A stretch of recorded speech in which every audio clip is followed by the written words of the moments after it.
had double-digit hits, but it was really never too much of a game. Both of the first two in this series have gone 8 innings. Oklahoma's won 3 straight this week in 8 innings. They refused to play the ninth against anybody. See what Witherspoon did earlier in terms of Kyson Witherspoon, I should say. 6 innings, 10 Ks. We get to see his brother today as well, so let's see if Missouri can maybe, change the mood, change the swings, can man the zone. I think Tony Newbeck is the guy to do it. Trying to stem the tide as we are ready to go here for the series finale. Trey Gamble, who in the leadoff spot was somehow the lone Sooner without a hit earlier today, went 0 for 5, but he did reach twice, walked and was hit by a pitch and scored a run.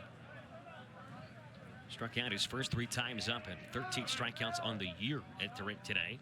Homered twice, drove in 6 in game 1 of the series. Ambushed the first pitch of the 3rd yesterday, rocketed out to right center. It's not working. Junior from Alpine, Utah, and I think there's some pitch comm issues here with Mateo Cerna. You can hear when the crowd mic say it's not working. Change that happened defensively at the catcher's spot in the 7th inning earlier today with Cerna replacing Hernandez after we saw Branch go first to 3rd on a pass ball. Looked like you could see him say, "You're good," so I think we got that squared away. Gamble, then Willits, then Carmichael.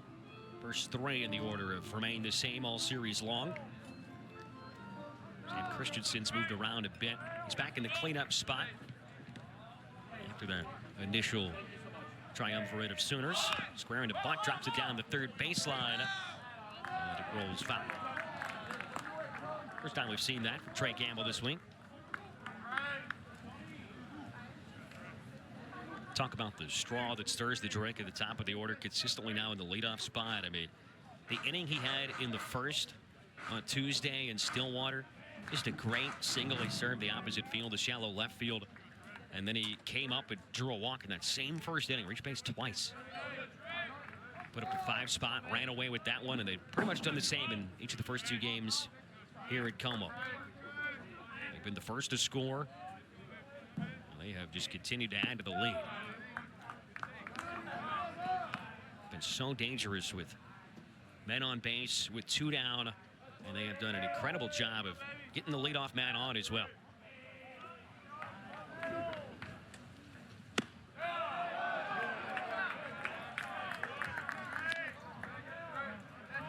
Three balls and 2 strikes.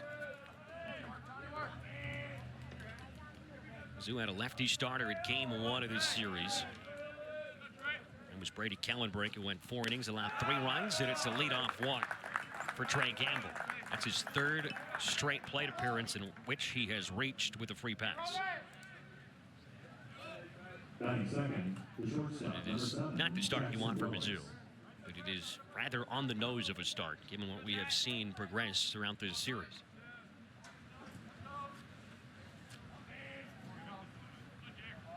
Jackson Willits, the switch hitting shortstop. There's 2 switch hitters. It's Willits and Walk, and then 3 lefties in the lineup, and Gamble, Christensen, and Taki for Skip Johnson. And it's the edge of the outside corner. Willits had 3 base hits, drove in 3, and scored 4 times earlier today.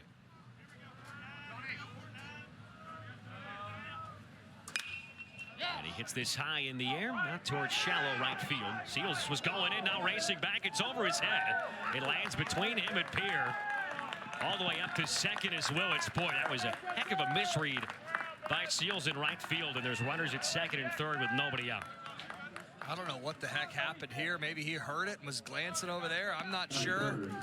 This is not the start Tony Newbeck needed or wanted. As you see the ball drop here. And OU at it again. He's going in and left and then had to about face. Well, that affected how I read the ball off the bat. Correct. Wind blowing out towards left center, and immediately a prime opportunity for Easton Carmichael and the Sooners. Gets away from Cerna. 2 homers, 6 RBIs. You saw a couple of the homers that Easton Carmichael had earlier today.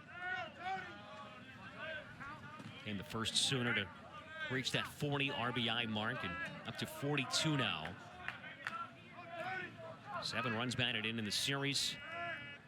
And a great opportunity to have Oklahoma on the board first yet again. Remember, they are 19-2 when they score first in games. Trying to get that 10th win in their first SEC season.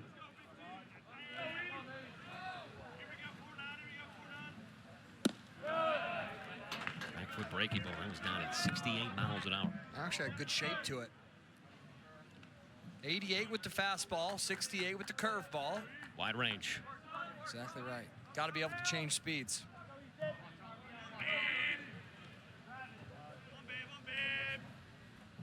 Carmichael scoops one up and out of play to the right. It's 2-2. That's pitching at its very rudimentary level, right? Change of location, change in speeds.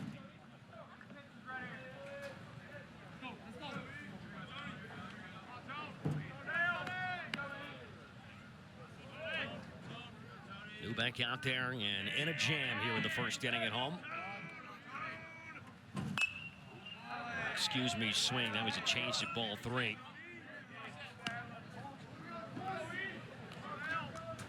They have Christensen on deck. Jason Walk in the hole.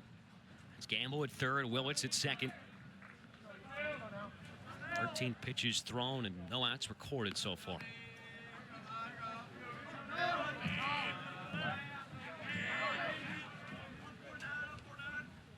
And Carmichael drills one deep out towards left field, and it is into the bullpen. His 3rd home run of the day.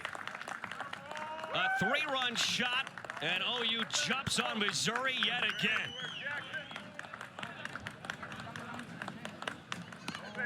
If you're going to be a catcher in this league, you better do what he does.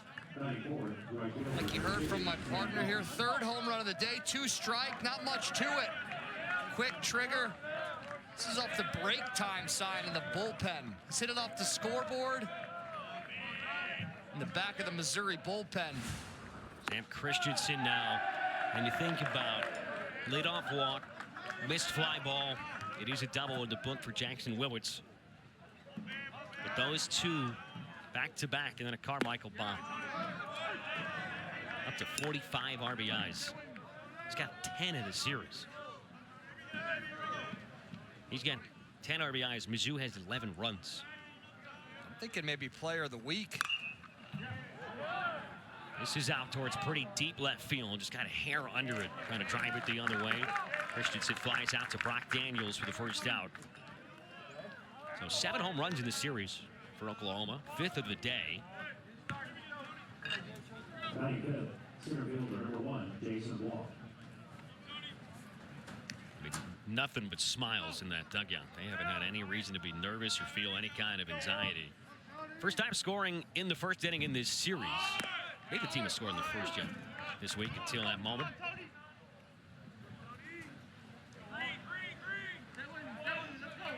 There's been a conversation around college baseball when you're talking about the best teams in the country. OU is not generally spoken about in terms of a team that's going to out-homer you.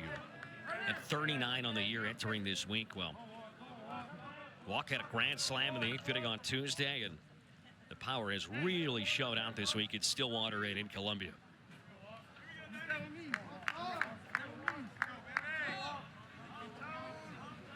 Switch hitter batting right, and Walk takes ball 1.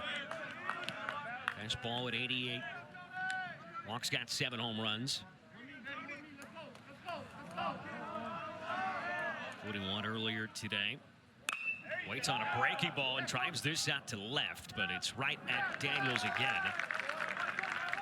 There's 3 pretty deep fly balls in a row. 96, second baseman number 6, Kyle Branch.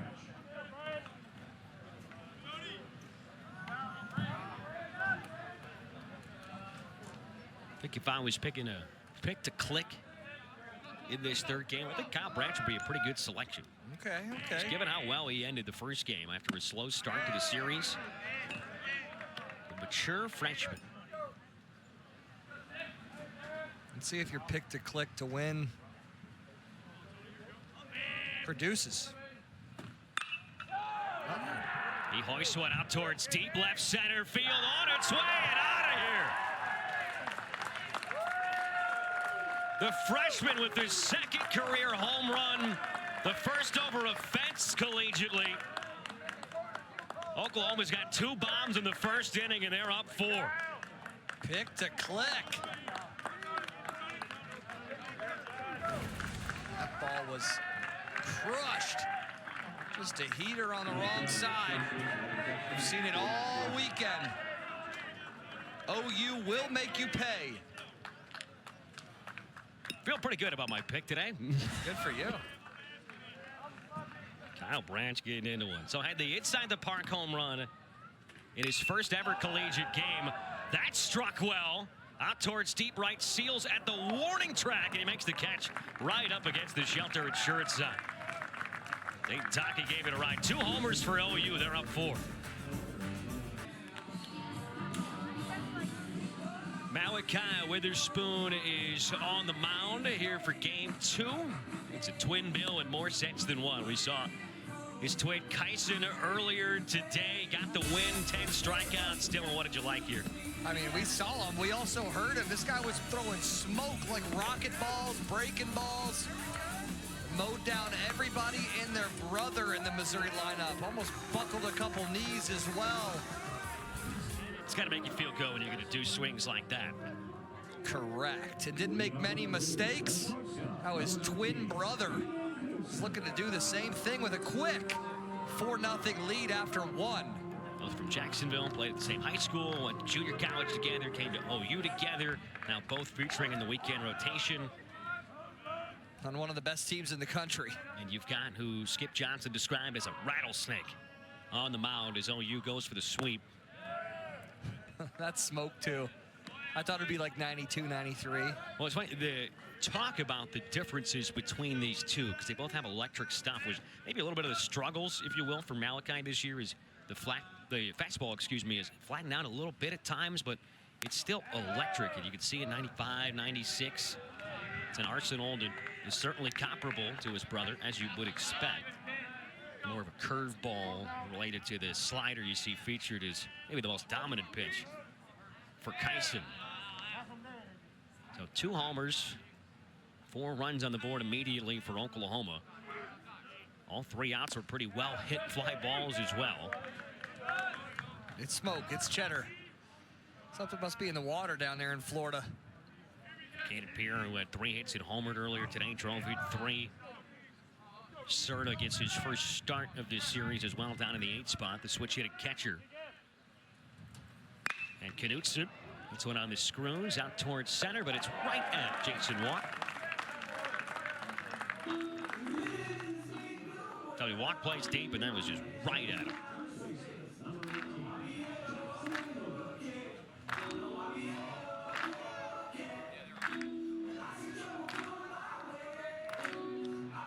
Between these games after 2 dominant run rule victories, it's really Oklahoma that was getting the most work in on the field, right? During the small break, got the quick uniform change. Both teams changing the jerseys out there. The crimson and cream, rocking the crimson tops here at game 2 of the day. These guys mean business.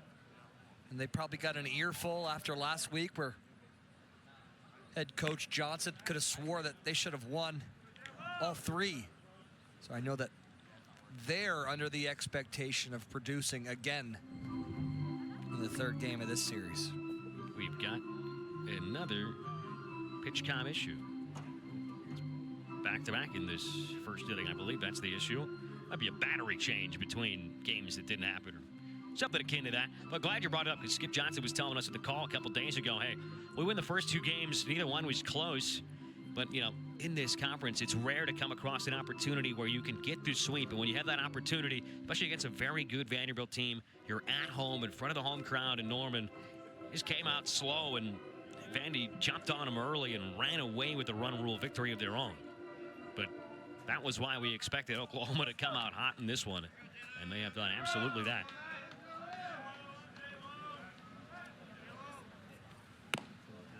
Lovich takes a breaky ball outside.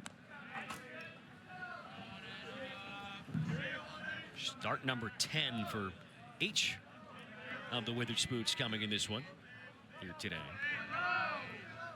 Got 48 Ks and 42 and 2/3 innings. It was 97.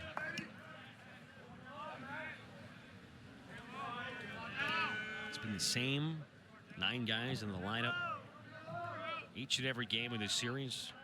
It's been the same guy behind the plate in all of them in Carmichael. How tough is it catching 18 innings on paper at least? But Sure. catching and starting both games of a doubleheader. Well, and these two guys are out here starting the game. I don't think you want to miss it. Definitely. I mean, these guys are, think about it, they're only playing maybe 4 games a week out of 7 days. Body should be good. He's hitting the ball well. Legs are feeling good. And the interesting thing is you feel pretty good if you're Skip Johnson and you go to Mudler, the backup catcher who's dealing with that shoulder injury with some pinch hit yesterday. So imagine he's getting back to full health because he was the junior college catcher for both of the Witherspoots. Guy you got a ton of experience with. Correct. Coach did a good job getting him in the game yesterday as well in a little bit of a blowout situation. Got the starter off his feet. It's got to be nice to have extra eyes out there. Correct. In terms of, you know, somebody who's seen probably every start and outing they have both made over the last 2 years. Being able to pinpoint something that might be off or something that, you know, is especially on any given day. Payoff pitch to Lovich. It's just outside, 97 on the gun. It's a 1-out walk.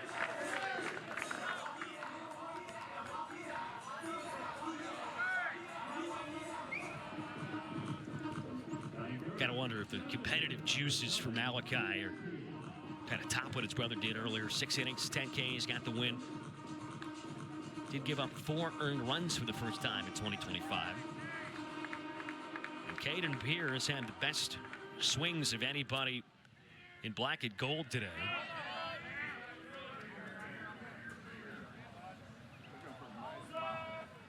Way out in front here. That was a nasty breaking ball. Pierce 3 for his last 3 with a homer, 2 runs scored, and 3 runs driven in. Took Kyson deep on a hanging breaky ball earlier. And gets hit right on the right leg. Boy, that was loud. Walk at a hit by pitch. This was just a thud. It did get the pad, I will say that. That was close to the ankle. Sure.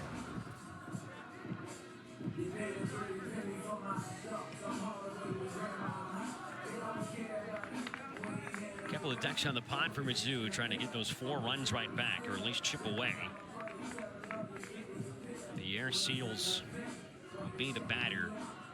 2 ground outs to third. One was a key double play with the bases loaded and nobody out in the 7th earlier today. Had a tough series, just 1 for 7.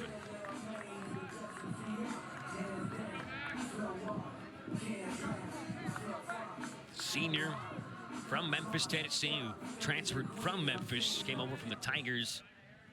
This is his first season, I should say, at Columbia. Started his collegiate career with Dyersburg State Community College. Runners at first and second, 1 out. Able to lay off that enticing fastball that he was chasing earlier. Average still over 300 at 308. 2 for 4 in the midweek. 3 for 9 with a home run down in Gainesville last weekend.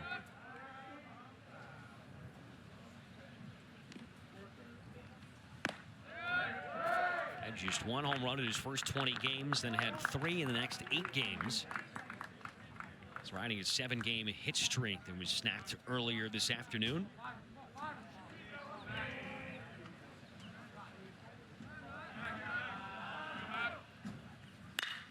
And that's hit sharply right back up the middle into center. Lovich around third. He will score.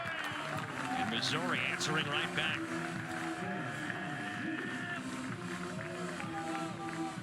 Nice piece of hitting here. 2-0 count. Smoked up the middle for an RBI single.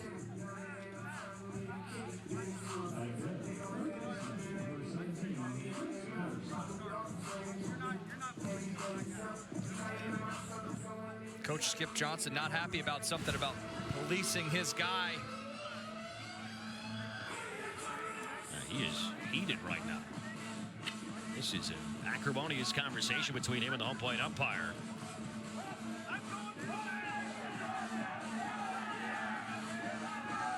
Giving him a pretty long leash there. He's Damian Beal. He's letting Coach, I think Malachi Witherspoon was maybe asking some questions on where the pitch was in the zone. Maybe missed a couple pitches, but don't police my guy is what he said.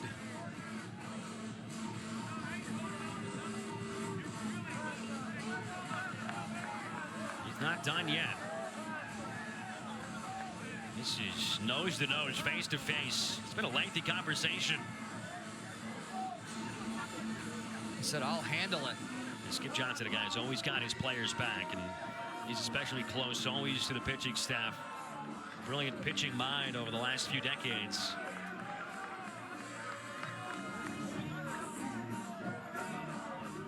Seems to be at least slightly subdued here. You can see the veteran Easton Carmichael right behind his skipper, trying to make sure he doesn't say the magic word maybe here. I mean, this is as long a leash as you're going to see. This is an incredibly long conversation. Mero January is going to step in the middle of it.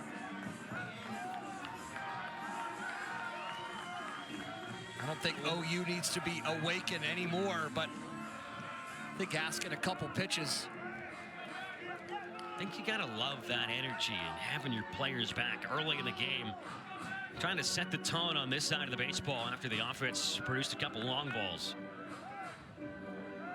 I mean, he knows these are kids. He always talks about it, 18 to 20-year-olds. He just also knows how important these games are. Metal bats can change quickly. He's right there fighting with his players tooth and nail as Patterson takes the ball outside.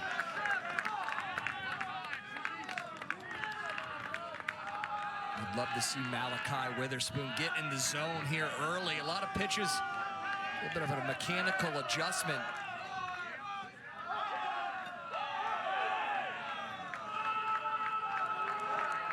I think he wanted to make sure he had his eyes up on the hitter before he got set. Some energy into the ballpark, Max.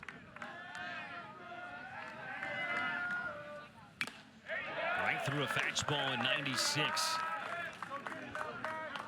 It's been a good response from Missouri. Having led in each of the first two games, trailing 4-0 out of the gate here before they even grabbed the sticks. They got the tying run at the plate already. Everything's just continuing to miss.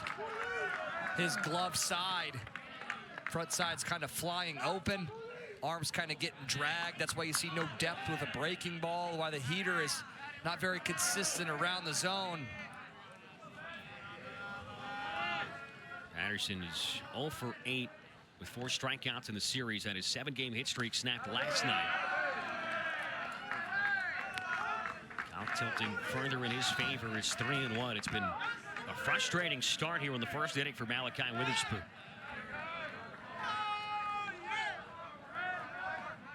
Zoo dugout that could use something to cheer about.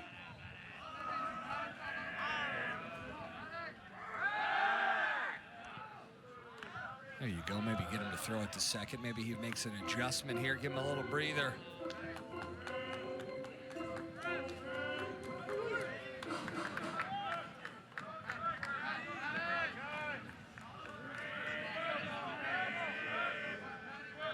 Big 3-1 coming.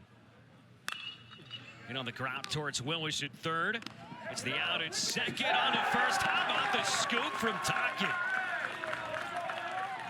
Low throw from the freshman Kyle Branch. And Dayton Taki had his back. Mizzou had a chance to really get back into this game, and Dawson Willis kickstart the second double play turn today by this OU infield.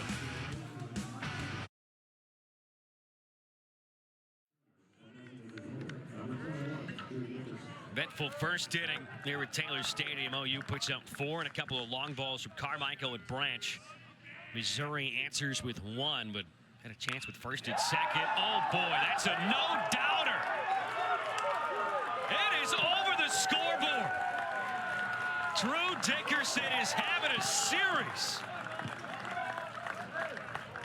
3 hits in game 1, 3 more hits in game 2.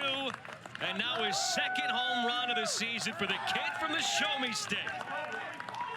I'm not even going to take any thunder from you, Maxie. Nice call there. That was a smoke job.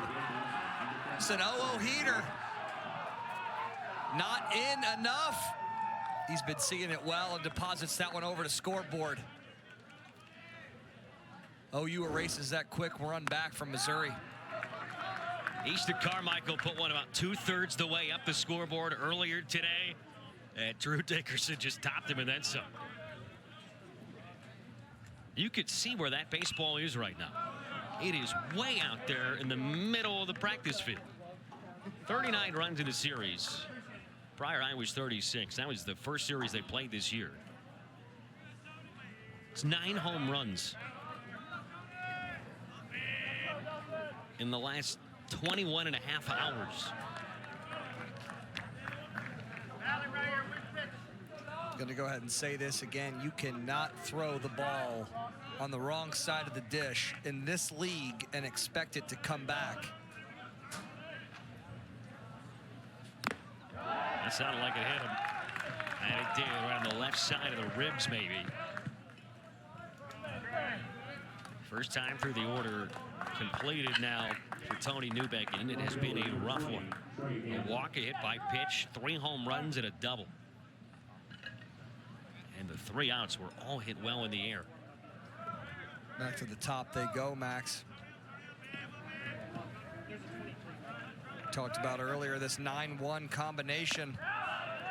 And how about it, too? You're talking about Trey Gamble in the leadoff spot. Entering yesterday at 1 homer. He's got 3 now. Drew Dickerson entered the series with 1 homer. He's got 2. Kyle Branch entered with 1. He's got a second. So a lot of this power is coming from guys who haven't displayed a ton of it this year. Gamble walked and scored to lead off the ball game.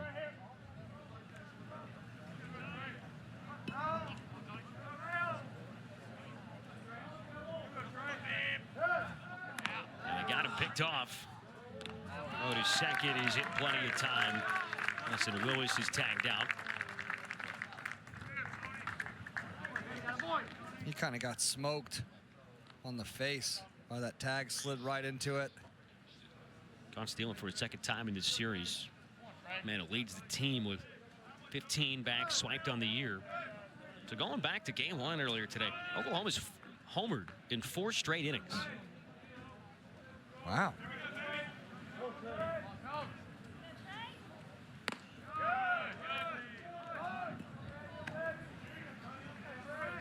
Just talking to the younger pitcher, younger baseball player. Tony Newbeck is absolutely battling out here. Has made some bad pitches the first 2 innings, but still keeping his mind and head in the game. Picks off. That's how you get outs. There's plenty of outs to be had. As a pitcher, you are a defender as well. You have the ball in your hand. Kind of stops the bleeding a little bit. For Oklahoma, in terms of what they have ahead, too, this is the first of back-to-back conference series away from home. 3 here in Como. They're thinking they're on their way to a sweep. Then they are down in Athens, taking on a very good Georgia team next week. Here's another free pass as Trey Gamble has reached 4 times in the last 4 innings with 4 free passes. That's what you want from your leadoff man. Correct. It is really tough to raise the OBP when it's over 500, but Gamble's doing just that.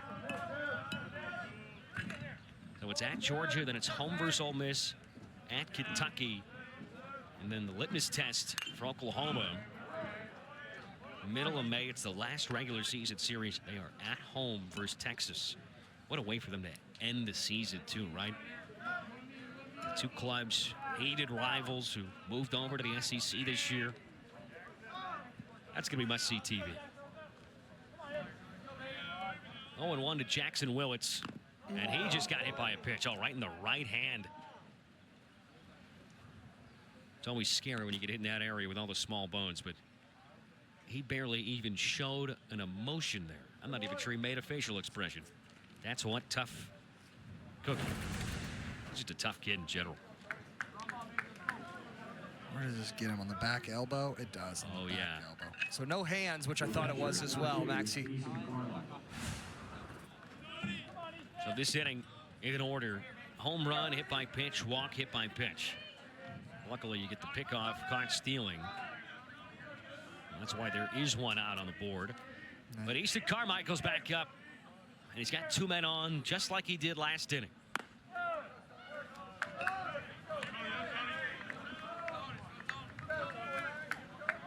Yeah, 3 home runs in his last 6 at-bats. And a double the at-bat before that stretch. This guy wants player of the week. Baseball's got to be looking like a grapefruit right now. Tony Newbeck is throwing a beach ball at him.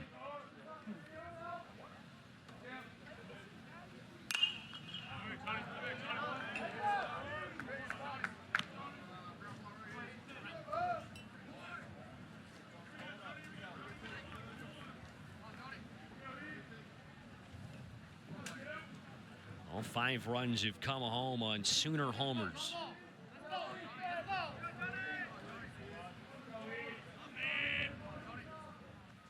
So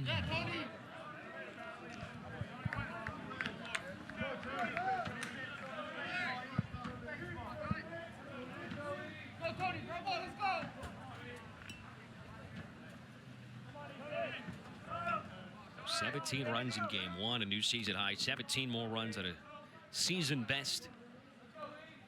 18 hits after they set their high in hits the day before as well. And another impressive performance here early. Breaking ball is kind of on and missed for strike 3. Only down to 69 miles an hour. First punch shot for Tony Newbeck. Got some good, nasty up to down here. Don't be fooled by Tony Newbeck today. You know, he's battling, like I said, man. He has been one of Missouri's staples before the injury. Strong lefty out of Minnesota.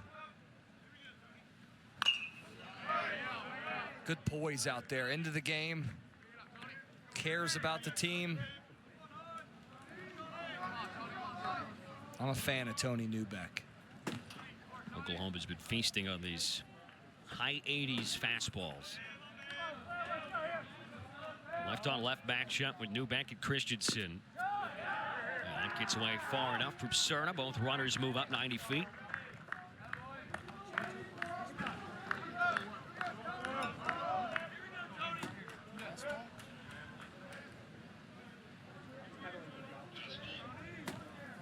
Will officially be a pass ball. This feels like a 24-hour period where there's been a ton of Mizzou walks and hit by pitches, and it seems like most of them have all come around to score. And Oklahoma's done a great job of cashing in on Missouri mistakes. They've been pelting the baseball out of the ballpark. A lot of these home runs have been 2- or 3-run homers.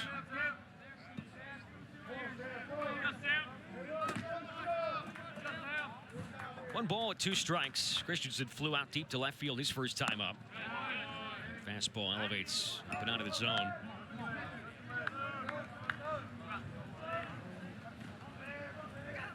.45 pitches already. Junior left-hander came in with just 3 appearances here in 2025. That's turned on and laced out deep towards right field. It's another homer. Second of the day for Sam Christensen. It's the 4th of the game after they homered 4 times in game 1 of the day. Called this guy Justin Morneau yesterday. good, sweet lefty swing. Always seems to find himself either getting on base or getting a hit. Wastes no time with this heater on a line over the right field wall. OU with a 4-spot top second. Exactly what we had just talked about. 3-run score on that. Obviously, Christensen drives it himself, but the two guys on base were hit by a pitch and walked. And Jason Walk will slowly move up to first base after he's hit with the first pitch.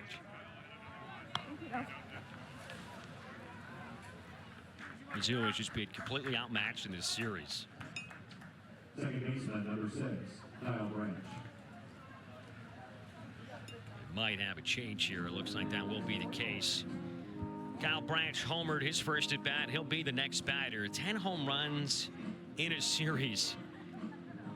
Oklahoma's got 52 on the year. They started the week with 39. In the midst of a power surge here. Might need to update the game notes and follow the Oklahoma Power post-tax day. We got a pitching change here just in the second inning at Taylor Stadium.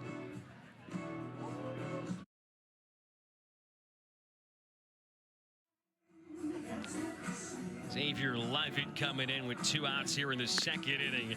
That sidearm slot for the senior from Houston, Texas to Missouri by way of Memphis.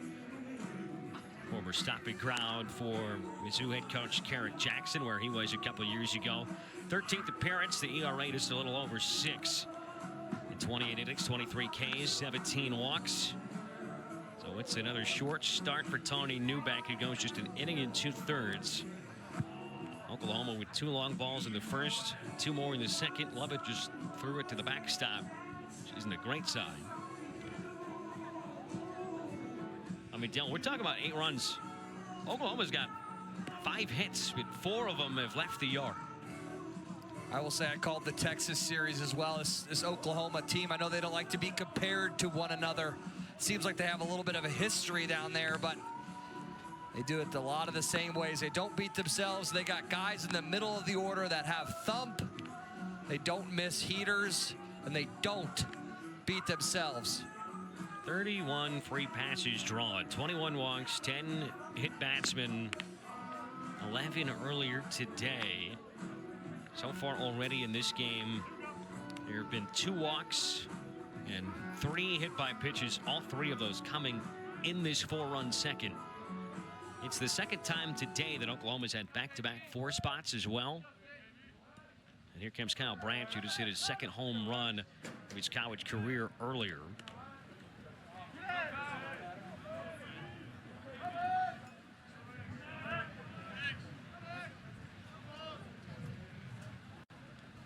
Man at first, 2 down. Lemon pumps home a strike at 92. He's got good stuff with that fastball, that especially if you haven't seen him or it's first time through the order, can be tough to pick up. That funky arm slot really rocks down. Good crouch with the knees. That'll roll foul. 0-2 to the second base with Kyle Branch. He's got the average back over 300. He's reached his last 4 times up. He's got hits at each of his last 3 APs. Homer was belted out towards deep left center.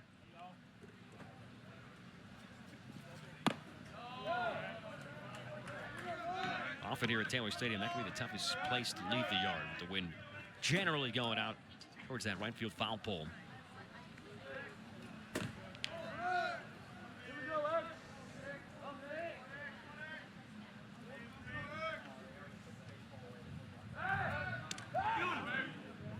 Close play, good move.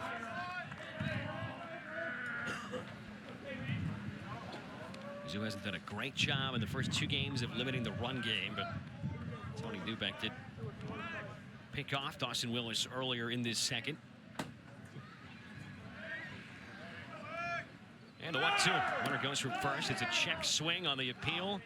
No swing. It's Turnup. Put that in his back pocket, so it's an easy stolen base for Jason Walk.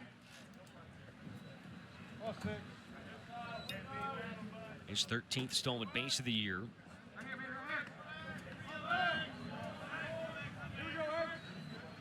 Watch out here. He might not stand at second base very long. A good plate appearance. A lot of times at this point in the year, you'll hear coaches say, hey, our freshmen aren't freshmen anymore. They're sophomores. It's probably felt that way for Skip Johnson about Kyle Branch for a long time. Starting to get real dark here and cooler quickly. Some rain. Clouds are passing over us here. There's some rain in the forecast, certainly later tonight, and looks like all day tomorrow. That's why this final game was moved up a day. Payoff pitch, down low, ball 4. Just felt like Kyle Branch was going to have a great series for them. Now Dayton Taki, as Oklahoma's batted around again. This is the 9th batter they will send to the plate after they had 7 in the first inning. 2 homers, 4 runs in the first. 2 homers, 4 runs in the second. All right, this is my pick to click here. He's looking for it. Righty on the hill, lefty up. Side armor, throwing pretty firm. You got to see the ball up in the zone. Don't chase.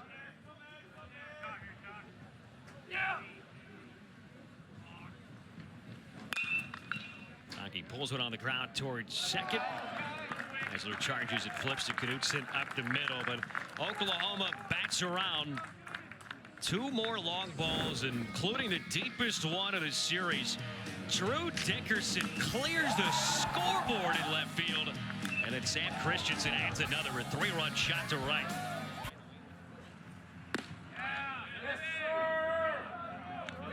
Tide had the lead and the momentum. Well, in this one, it's been all Oklahoma. Home runs in 4 straight innings, going back to the 7th of game 1 today. 6 home runs over those 4 frames. Brock Daniels, who homered himself earlier today with the helicopter overhead. Junior from St. Louis, who began his college days at OU.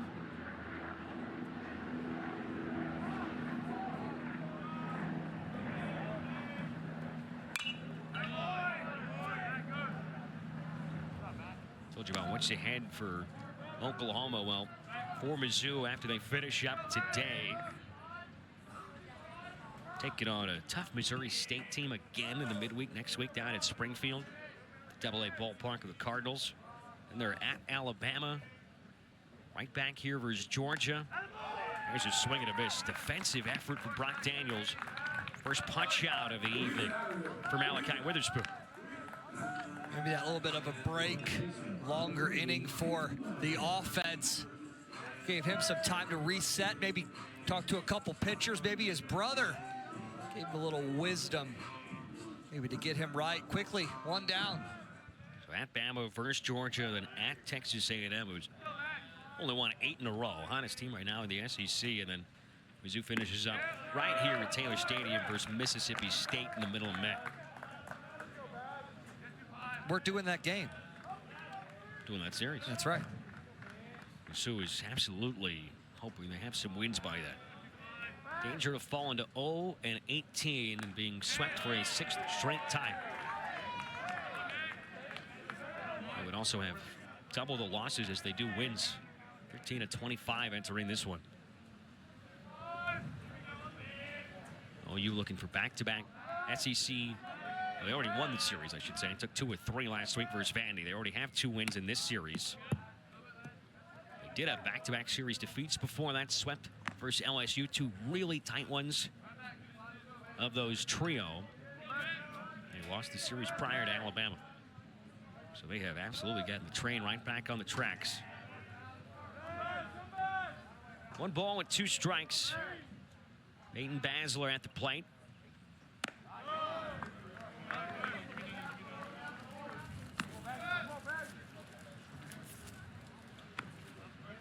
We talked about it in the game earlier today in terms of the confidence you must have, how good you must feel if you're the OU offense. And you've got Kyson Witherspoon taking the mound, knowing it probably only takes a few runs to put yourself in prime position to get a win.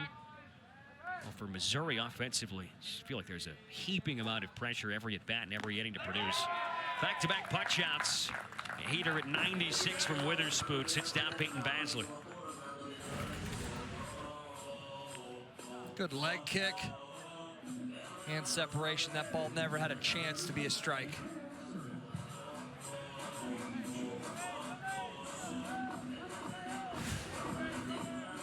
Mateo Cerna now for his second at bat of the series.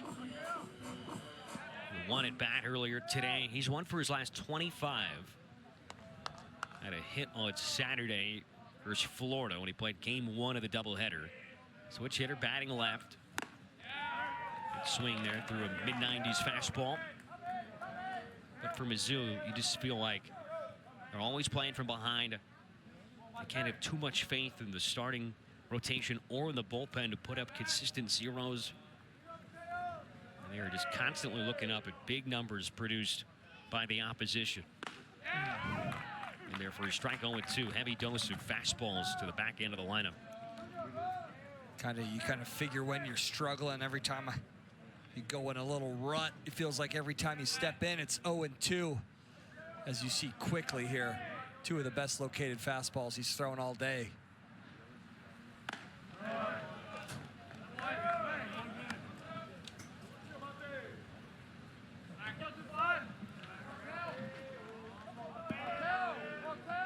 At the 8th spot in the order, he's got 1 hit. It was an RBI single in the first from Seals.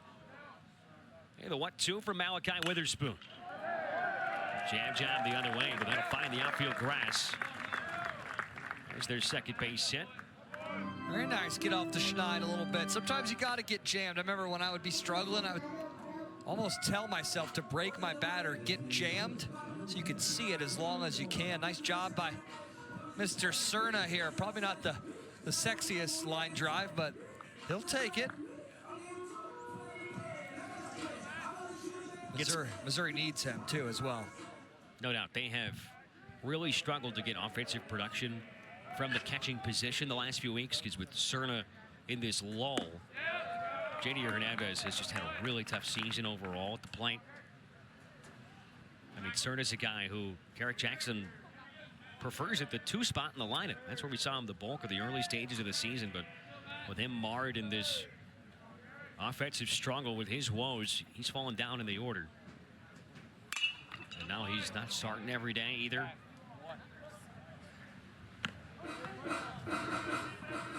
Junior from KC at the plate. His first at bat of the ball game. Singled twice in game 1 earlier today. Also reached on an error.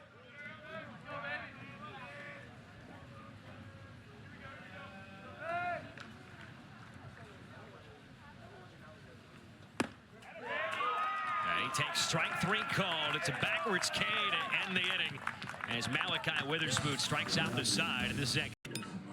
I mean, this could cap an incredible week for them.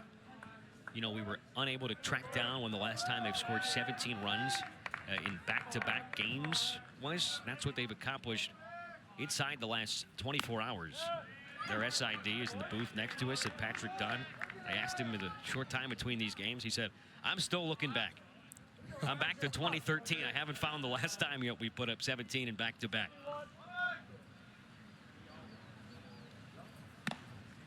It was Dickerson that led off the last inning with the shot over the scoreboard. It'll be a nice metaphor there for him, right? Grew up in the state of Missouri, hit it over the Missouri Tiger at the top of the scoreboard.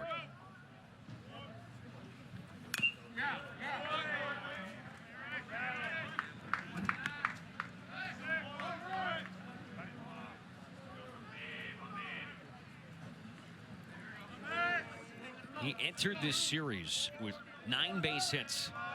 He's got 7 inside the last 24 hours. He goes and chases this one for strike 3. It's the first strikeout for Xavier Lovin. That might be the first leadoff out Missouri has gotten all week. Weekend, however you want to say it. Nice slider there, righty-righty. This is a tough matchup.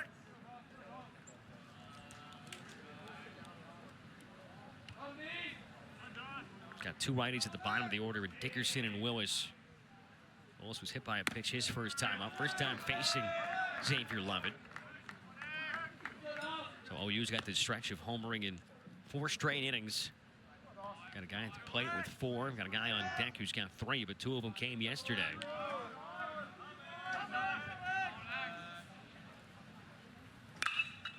As Willis hits this well out towards deep right center, but the ballpark will contain it. The Seals makes the catch, backpedaling at the foot of the track. Gave it a good jolt.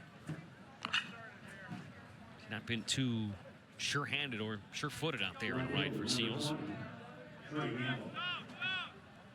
Back to the top at Trey Gamble.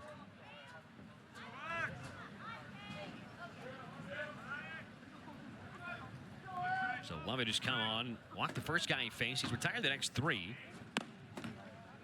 got a chance for a 3-up, 3-down inning.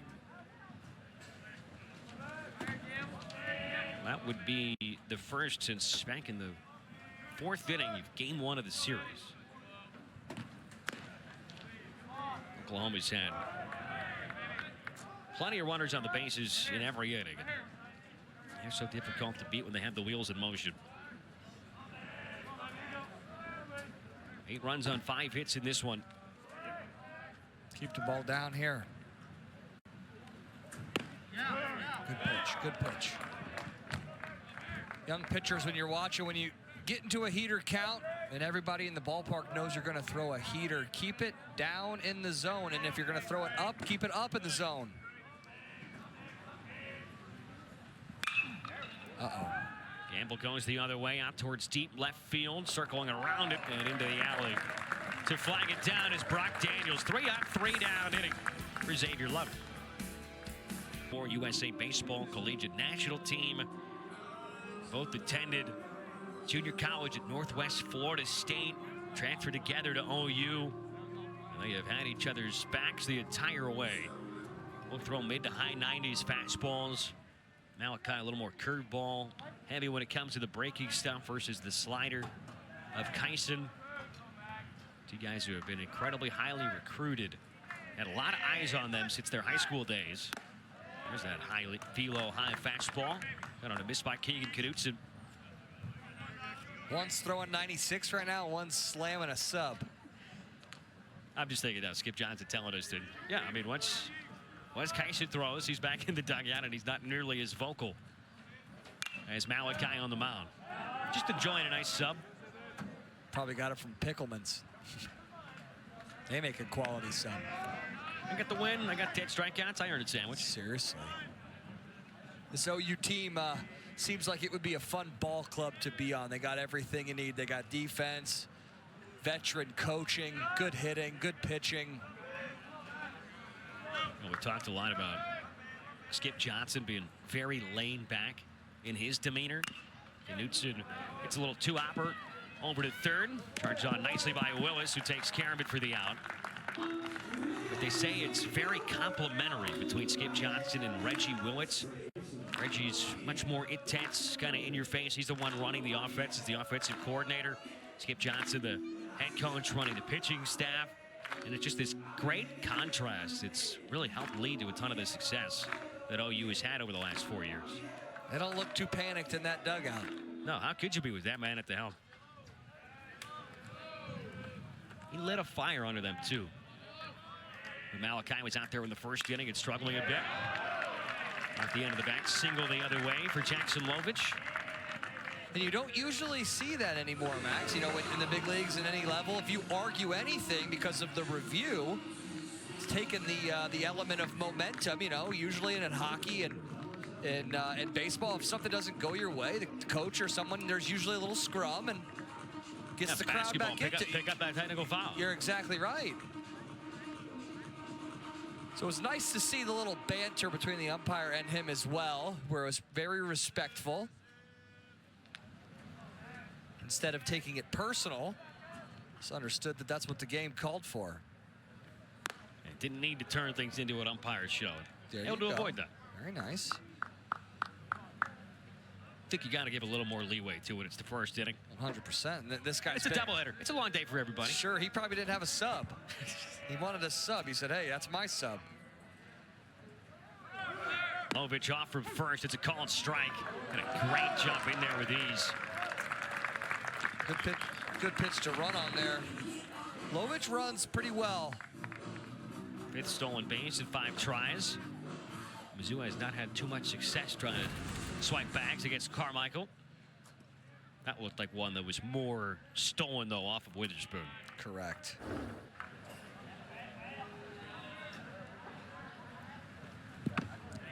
Pierre just chased the ball. They only traveled about 58 feet. Good block. Good keep in front of him. Might have landed in front of the batter's box. His brother got burned on a little bit of a cutter slider in the first game with Caden Pierre. Hooked it around a corner. If you're going to throw it a little bit of a spinner into a lefty, it better be in and down. That lefty sweet spot. Down and in.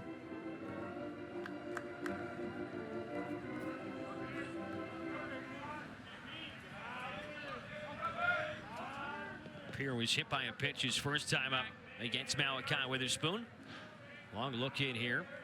Couple of shakeoffs. Still not on the same page. Now an agreement for the 1-2. Set at the hip. Here he comes. And a high leg kick, but missed away. Pierre's got the average just over 300 at 301.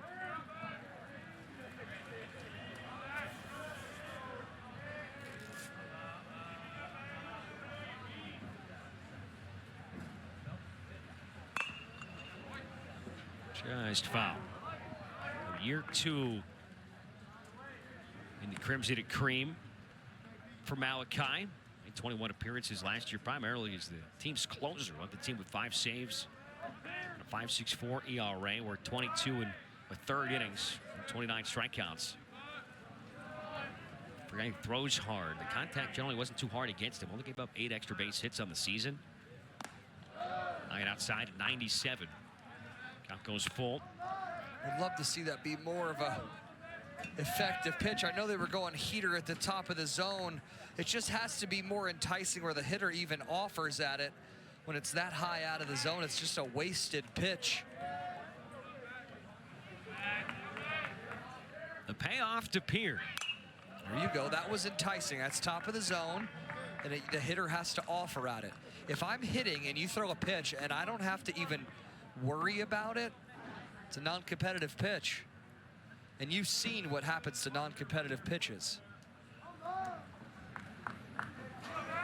They usually end out over on that Divine Dome out there. Lovich at second, 1 out. The next to Pierre. It's a good pitch as well. Wounded into the turn foul. Next one will be pitch number 50 of the day for Malachi.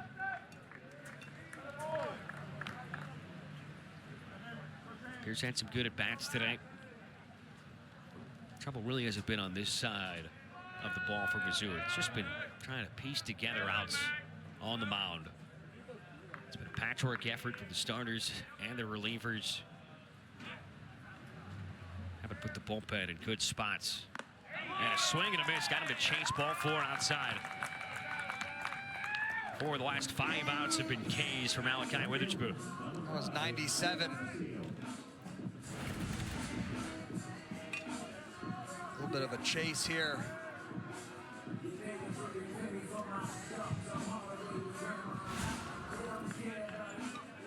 Pierre Seals put a good swing on a ball his first time up. Rocketed a RBI single up the middle. That scored Jackson Lovich, who's the man occupying second at the moment.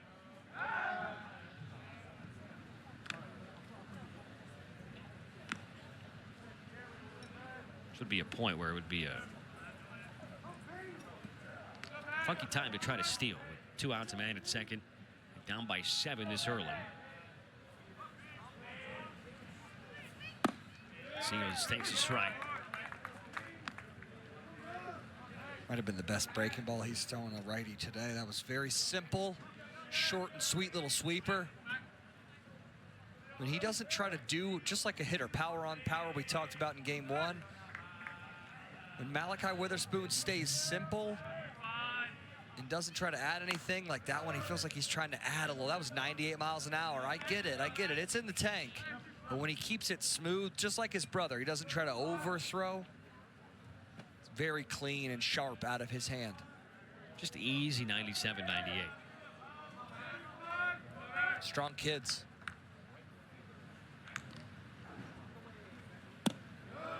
Breaking ball low and outside. It's got to be great to grow up with a twin and have you both be just absolute elite athletes. Both pitchers, both righties. You've always got a throwing partner. You've always got someone to try to mirror and try to ping pong ideas off of, see what's working, see what's not. Two guys with the exact same path to this point in their baseball careers. Seals was way late, very late decision to swing that 97-mile-an-hour pitch. That one was just effortless, just jumps out of his hand, but you can definitely tell when it's a little forced. Elbow gets underneath, ball gets elevated. Slider gets away from him. Just not consistent. I mean, you can tell some guys throw 97, and it looks like they're absolutely trying to throw 97 each time. Just not the case with either Kyson or Malachi. Looked like an automatic ball, and now it's a full count. Yep.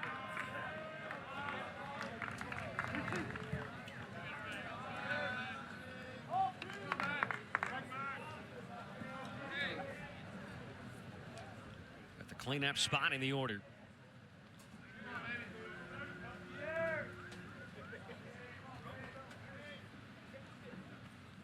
And Seals goes down swinging. Sawed him off with 97 towards his thumbs. 5 strikeouts so far for Malachi Witherspoon.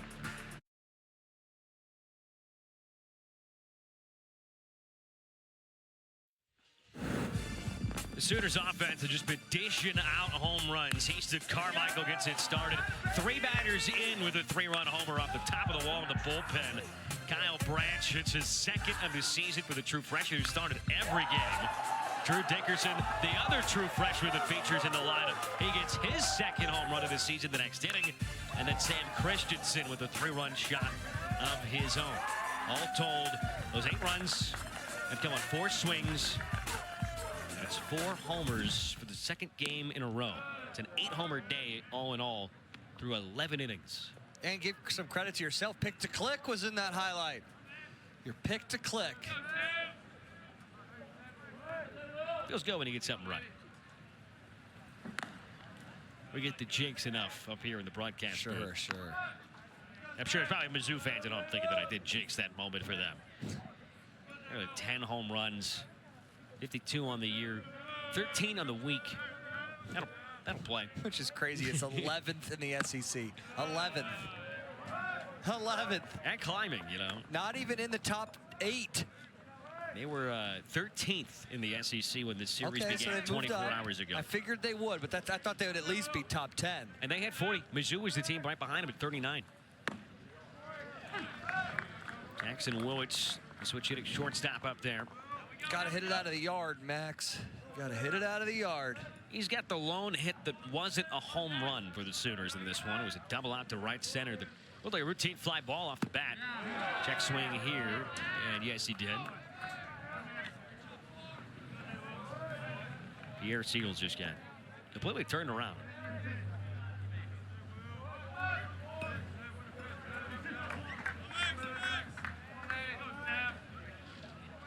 Four straight retired for Xavier Lovett, who's really calmed things down.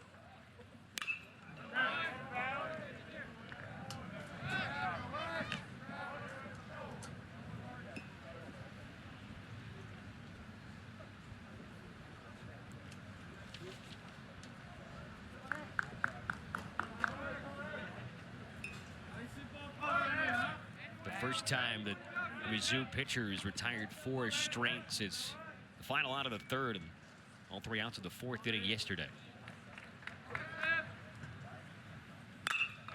3-2 is hit right on the screws out to right field. Seals has to play it on a hop. It's another base hit for Jackson Willits.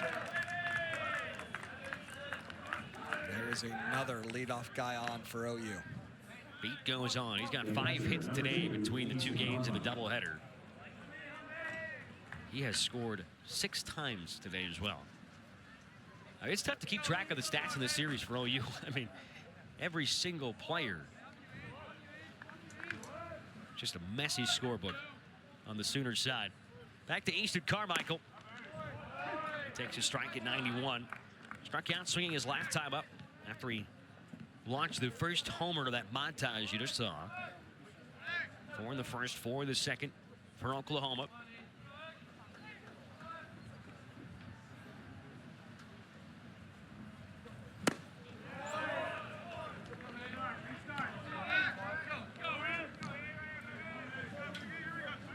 You were struck Mr. Easton Carmichael out last time on a slider. Let's see if that's the plan here. Got him kind of chasing on his heels a little bit. Takes inside. So much movement on that 91-mile-an-hour pitch with that arm slot. Carmichael became the first Sooner into double figures in the home run column with that blast in the first inning. He's got 10. And on first base, Jackson Willits has 9. Another 2-strike pitch from Lovett.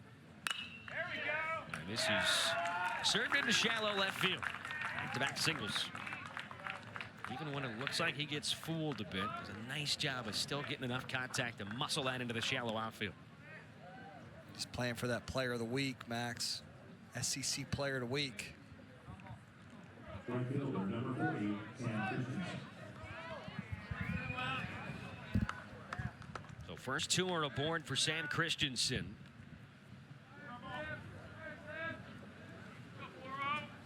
He's got 2 home runs today. This could be a double play ball. Basler bobbles it for his second, gets it to Knutson, and they only get 1. Boy, off the bat, that's about as routine as 4-6-3 can be. That was going to be a tailor-made double play. This ball gets to him quickly before he was even out of the box. Just take your time and catch it. Flip it to second. The Mizzou only gets 1. No error, but that's a mistake. No doubt about it. They're at the corners with 1 down now. Jason Walk, the switch hitting center fielder. Making the steal over there at first. Gotta appreciate the hustle from the speedy Sam Christensen up that first base line too. He does run really well, I will say that. Moves well in the outfield as well. Had that funky play on the line last night that cost him a couple runs, but he runs well, man. He's a good athlete. OU's got a bunch of them.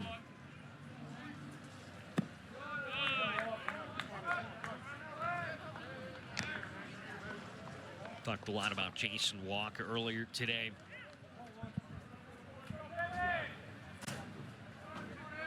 Skip Johnson just absolutely loves his talent and effort. Juice that he brings, undersized guy in center. His frame is pretty much my frame. 5'9", $166. Wow.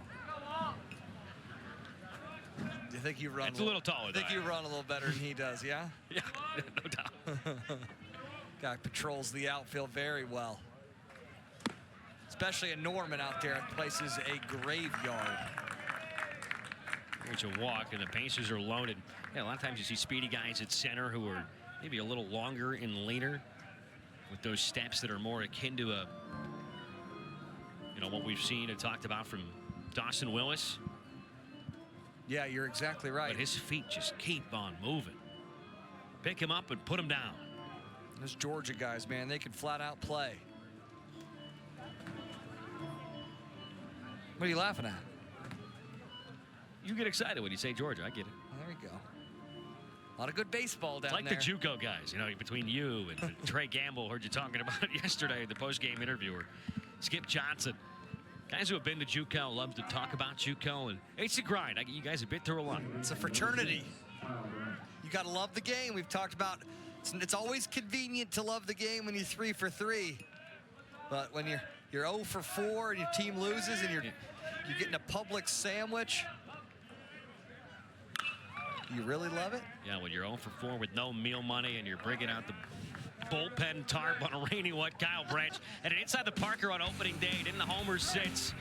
Left the building earlier today, back in the first inning out to left center. Kid's going to be a good player. You can just tell by his actions. bet he'll remember, hey, I dropped that ball at Missouri. That'll never happen again. Yeah, really, I mean, you look at his series, and it's almost like the moment where everything clicked was right after the error. So the error happened. I think he came up again, got walked, and then went first to third, and then it was like he was back in. Yeah, you're exactly right. But you got to be able to embrace that, right? You got to find which guy is going to make the error and then kind of want the ball to come to him next time. You see a lot of guys, I've played with a lot of guys, and they make an error, and then they don't want the ball hit to them the rest of the game. And it's like, that doesn't conquer your fear, but that doesn't help you get any better or grow. So good for him. He didn't waste any opportunity. He said, I'm going to go first to third here. Boom. It's a tough AB for him here, too. Righty. He had struggled in back-to-back SEC series as well. Versus LSU and versus Vandy. Last weekend, he was just 1 for 10. And an 0 for 3 start to the series yesterday. That's a good teams, too, though. They do, Max. All their best players play well, and then when they get contributions from these guys, it makes them even better. Branch Have to hustle. up the middle to Knutson. Gonna have to turn this quickly, and they do not. There's the speed of Kyle Branch, able to evade the double play and bring home one more run. It's 9-1. I mean, I don't know what else the Mizzou pitching staff has to do. 2 tailor-made ground ball double plays here. This ball's hit right at him. Quick, throw it. Kind of gets hung up in his glove. He runs too well to mishandle the rock in the middle. And that was certainly tougher than the first one, which is about as routine as you can get. Hardy ground ball right at a middle infielder on the turf, too. Probably should be out of this inning if you're Xavier Lovett, but instead of run home. Oklahoma, even when they're not actually stealing, they're trying to create some chaos. It's the second time in this inning you've heard the Mizzou infield defense yelling, runner, runner, on a fake steal.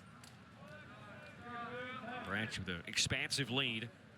Lovett just barely keeping it close. Dayton Taki's 0 for 2.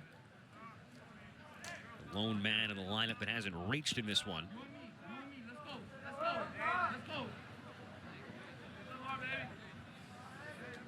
Chance to add to those 26 RBIs. A hopper foul.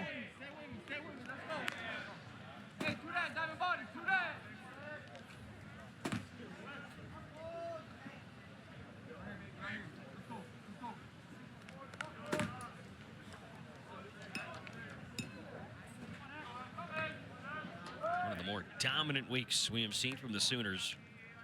All started at Stillwater. Got a chance for 4 road blowout victories.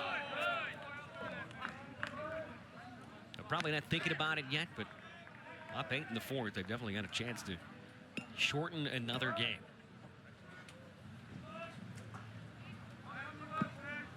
Drew Dickerson, so dangerous, Lumen on deck. 7 hits in the series. Hitters count 3-1 to Taki. Got underneath it. Towards the third base dugout and sneaks out of play. Come on, man, catch that thing. It's right in your mitts. Like banana ball, when someone catches the ball, you're out.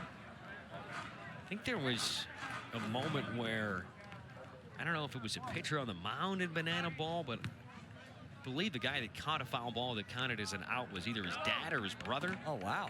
I did not know that. Got some buddies up there. A few months ago or something. 3-2 count, man at the corners. And Dayton Taki breaks off another one.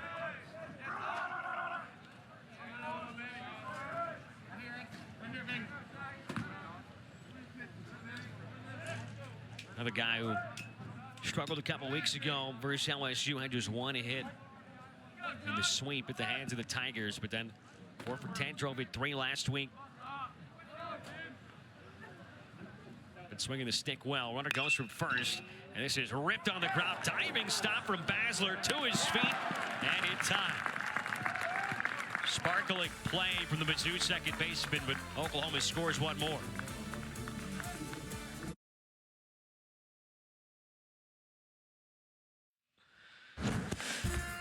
Malachi Witherspoon hasn't missed a beat. He's got 5 Ks. They've all come in the last 2 innings. At a similar level of dominance, Dylan, from what we saw from Kyneson earlier today. That curveball that he just threw in that sequence was nasty. He's got his work cut out to get to 10, I'll say that. I mean, he's on pace if he goes 6. He'd match it on the dot. Only 1 run allowed on 3 hits. Gave up that run in the first inning. Not that he's looked angry since, but it feels like he's had a little bit more life out there since Skip Johnson came out in the face of the home plate umpire. He said, don't police my guy, let me do that. And since that visit, Malachi Witherspoon's kind of turned a corner a little bit in this outing here today. For the 5 Ks have been swinging.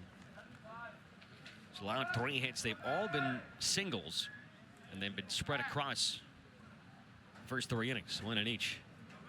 Well, the sandwich is gone.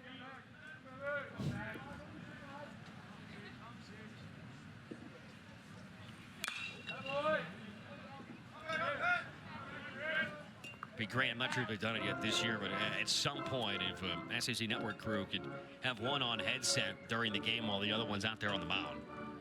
That'd be sweet. And the way they've been talked about, you'd probably like to see Kyneson on the mound with Malachi in the dugout on the headset. Sure. Something to think about in the future for any crew covering Oklahoma. Get the rattlesnake talking about the potential first rounder.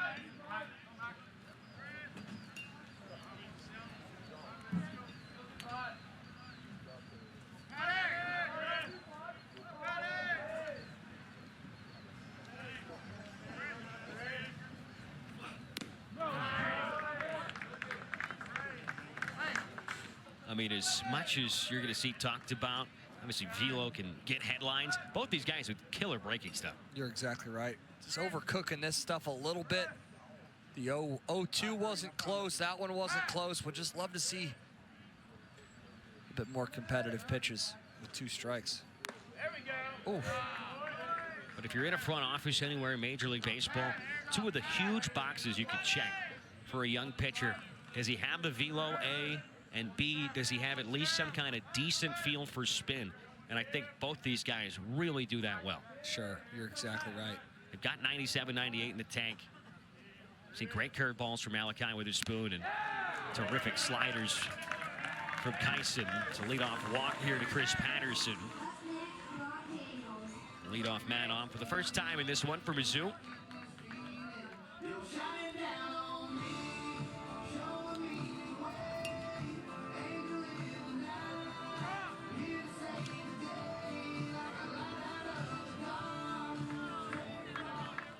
I don't know how many times in SEC conference history you've seen a doubleheader started by a pair of twins. There's a lot you could research with what Oklahoma's been able to accomplish here this week. Seriously, that might be history.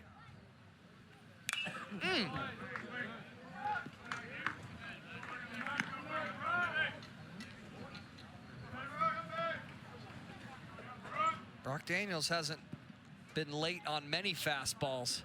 That's how relaxed you could be in the upper right corner if you're an OU fan this weekend. Hasn't been too high stress. Oh, Ooh, that sounded like it was right in the knee.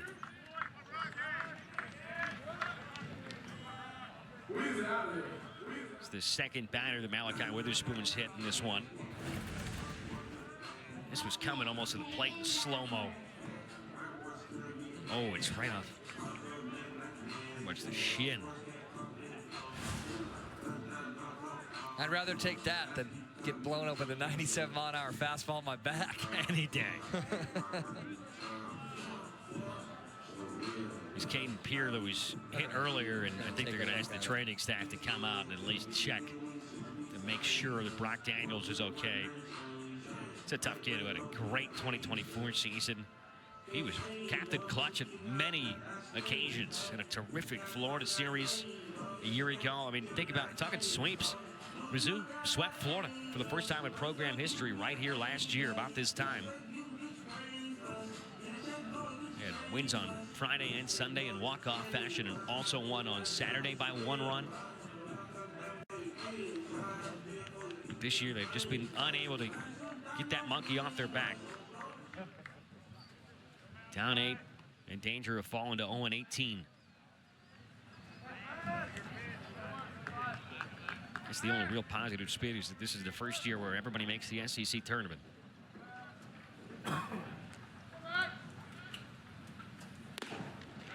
Fastball low and into Peyton Basler. Switch hitting second baseman who just made a nice web gem. Gotta be thinking, you know, the routine play had a golden opportunity for the 4-6-3 double play, but he bobbled it. And then he goes out and makes the incredible play. Full extension to his left and gets to his feet, gets the throw off in time. Tied him up, just sawing him off with 96.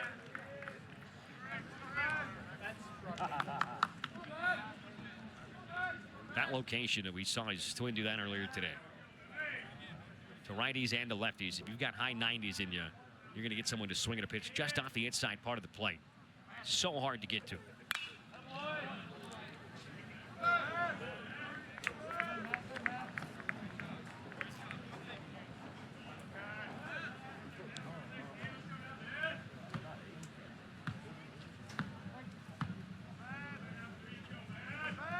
Patterson at second, Daniels at first.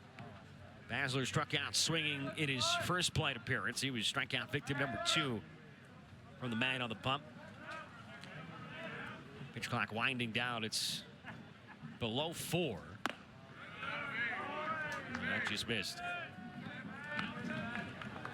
He's having to work a little too hard for my liking, and the OU staff, it's like he's having to grind for every strike. Just use that stuff and kind of command the zone. Basler goes down swinging. Hacks right through the fastball. Strikeouts just continuing to pile up. This is another pitch that was probably going to be a ball. Got to make him work. That was the same pitch that Caden Pierce swung at last inning that would have been ball 4. So Mateo Cerna now. First start of the series. Cerna slumping. He entered this 3-game set. Pitch clock violation.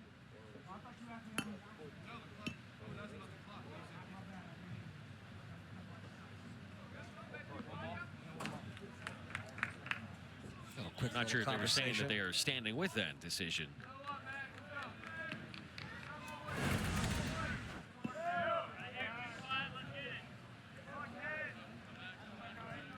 Definitely hit 0, and it is 1-0.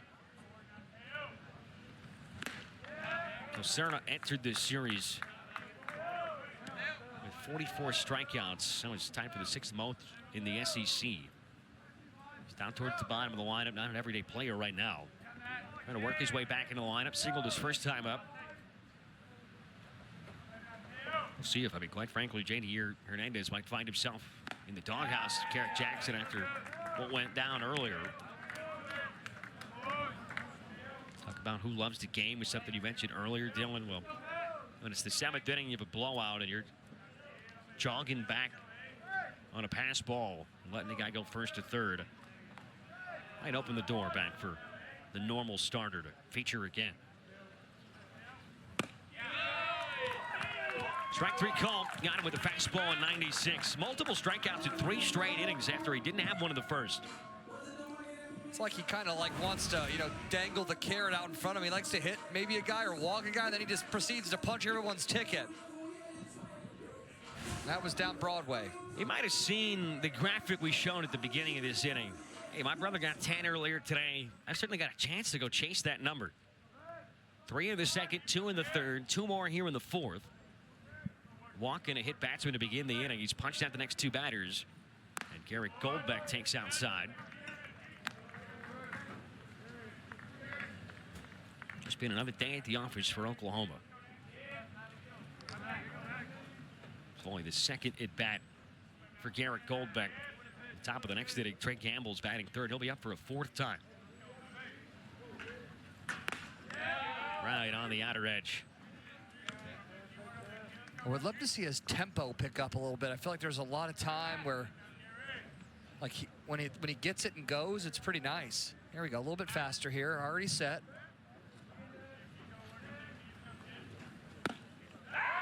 Fastball in there for a called strike. Throw behind the runner at second. Patterson back in safely. It is 1-2.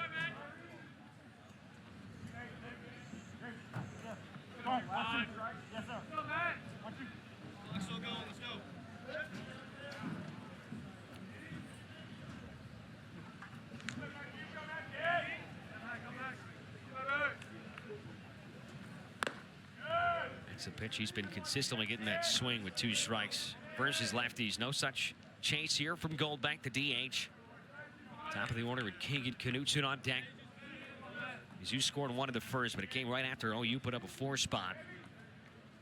They doubled their total in the second and then scored 1 here in the fourth.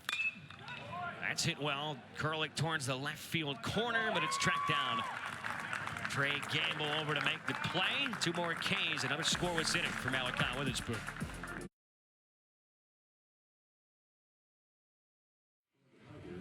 4 ranked teams highlight our SEC Network softball doubleheader tomorrow. So we start with number 20 Ole Miss to number 23 Georgia at noon Eastern. And then 4th ranked Oklahoma hosts number 15 Mississippi State. I told you earlier about the really tight, tough losses that Mizzou suffered up the road at Mizzou Softball Stadium versus number 1 Texas A&M. Well, Tigers run rule Aggies earlier this afternoon. Nice to salvage 1, yeah. Baseball and softball going with the doubleheader and the Thursday-Friday affairs on Easter weekend, and with the inclement weather that's due at inbound on Saturday. Back to Drew Dickerson. It's jammed, a little one-hopper with some spin over to first. Love it over there in time. Cade Nicoletto into the game. Made a change there. That's how good the week's been going for Drew Dickerson. He gets kind of blown up there. A big wry smile on his face. That goes 3-1. So it's Cade Nicoletto at first.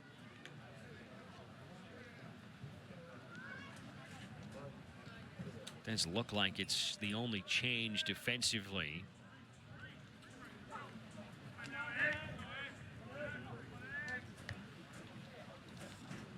Would hope everything's okay with Mr. Lovich as well.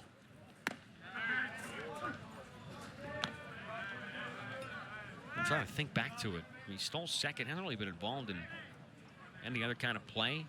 Seems strange to pull him here. 8-run game. Best bat in the lineup. Tonight, no Matt Dawson Willis takes a strike. 0 for 1 was hit by a pitch and then caught stealing when he was picked off in the second inning.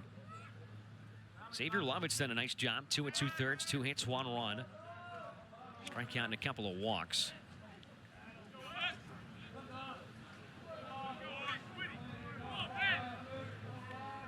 He's ahead here, 0-2.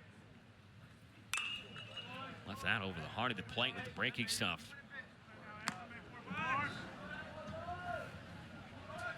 Took over in the second for Tony Newbeck, who was not long for this game.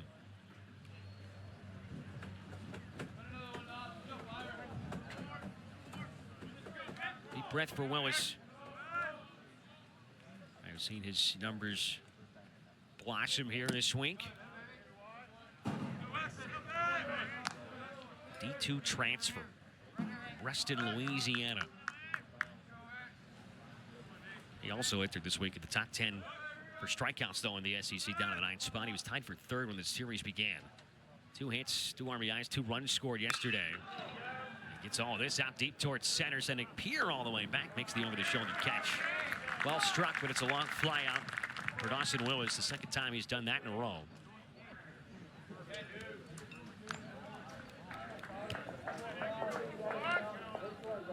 I said yesterday could be an X factor for them down the stretch. I'd stay right with that. 3rd baseman who they probably would have expected a little bit more of this year, at least offensively. Looking more confident at the plate. Trey Gamble now the leadoff man.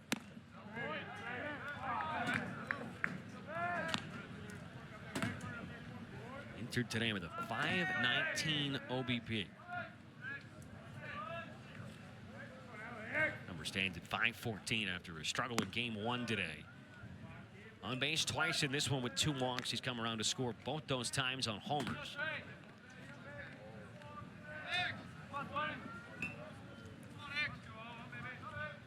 Need to keep this ball down here.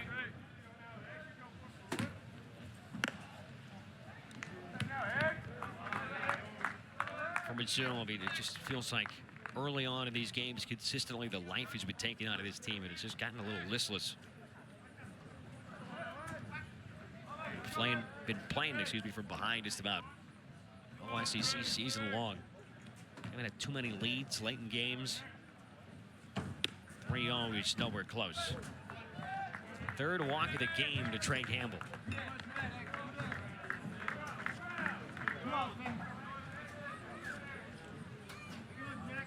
The shortstop, number 7, Jackson Willits. Campbell can get on at the clip in which he is doing right now, which feels like it's a lot to ask for, but the sample size is not small at all anymore. Willits, Carmichael, Christensen, Watt. I mean, you just feel great about this offense going forward.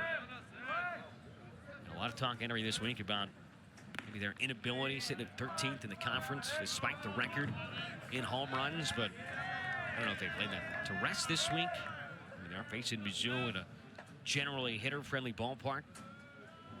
We'll see if this can be a jolt to the offense going forward. Power surge at Como, and 2-0 count to their 2-hole man. He's doubled, been hit by a pitch and singled in this one. Scored all 3 times he's reached. And through the series with 9 home runs, still looking for that 10th. Saw Carmichael get his 10th in the first. This is smashed. It's a fair ball up the line and right. More extra bases for Jackson Willits. Gamble humming around 3rd. No throw will come. It's 10-1. An RBI triple for Jackson Willits. His 3rd 3-bagger of the year. Got himself in a good count. Able to sneak this one down the line. This is triples heaven here at Taylor Stadium. And OU adds another one. So we were on Psycho Watch earlier today. Well, Jackson Willits now has a single, a double, and a triple. Hitter-friendly day. He'll certainly be up there at least one more time. So all he needs is a homer. It'd be a sweet way to end it. Remember, what was it? Carlos Gonzalez is the grand slam to end his cycle for the Rockies. That's one of my favorites. I called a game in the minors a few years ago where guy needed a home run, and it was a walk-off home run to get the cycle. Unbelievable. Nick Lofton, Okay. Royals organization. It's a cool sight. I almost had the opportunity to do it once. What'd you need? A single. Really? Yeah. No offense. As you as a catcher, Trust me, I was going to guess. The safe guess was triple. Sure. I think I had. They do lead the SEC with those 13 triples. It's a big ballpark. Yeah, I'm about to say normally. correct. Well, they got the speed to do it too. They got some guys that can flat out run. I think I had 3 triples in my career, and one of them was that day, and I was like, this is a miracle. So take me through the at-bat when you needed a single. Approach change? I was on deck. Oh, you never got a crack at it? I never got a crack at it. I'm standing there. If I was batting, seriously, I'd be leaning in for you. Oh, that would be my best chance to get on, though. Sure. Xavier Lovett has given Mizzou 9 outs so far. Garrett Jackson will stay with him, the grad student on the mound.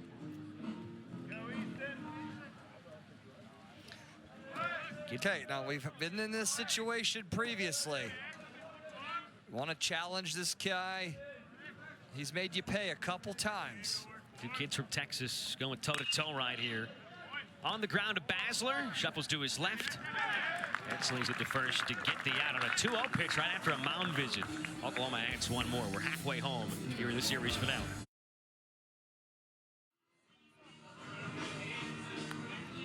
Oklahoma dominance continuing. They're up 10-1. They've out hit Mizzou 8-3. That's what I need on top of my head. That's what I need. They've been to a few keeping OU the hair baseball. perfect. Correct. They've been to a few OU baseball games. I mean, they know these parts. It's always super windy here. There's rain in the forecast later tonight. We were thinking when we woke up this morning, we might get to a point in game 2 where it starts to rain. Rain all night long, it looks like. Overnight, that is, and into the morning. We need a couple cups of coffee over there.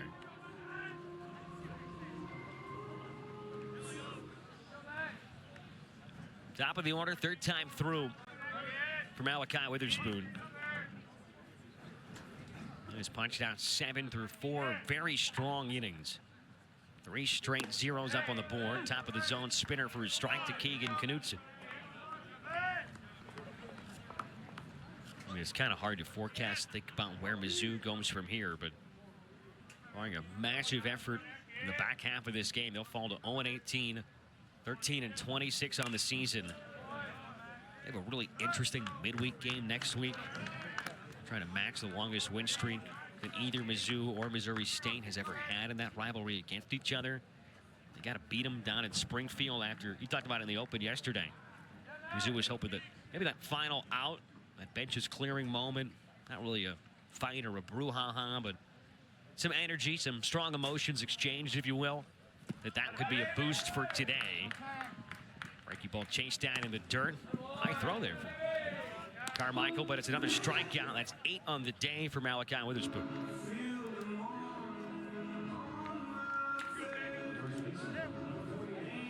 Keeping the off-speed simple.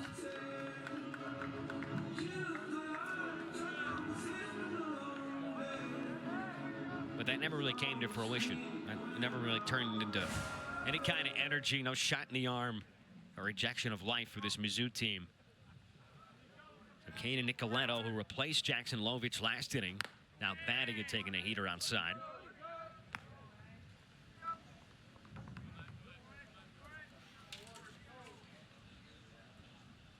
We saw Nicoletto in game 1 today, but we saw him on the bump, throwing predominantly breaking balls, and he was getting hit quite hard.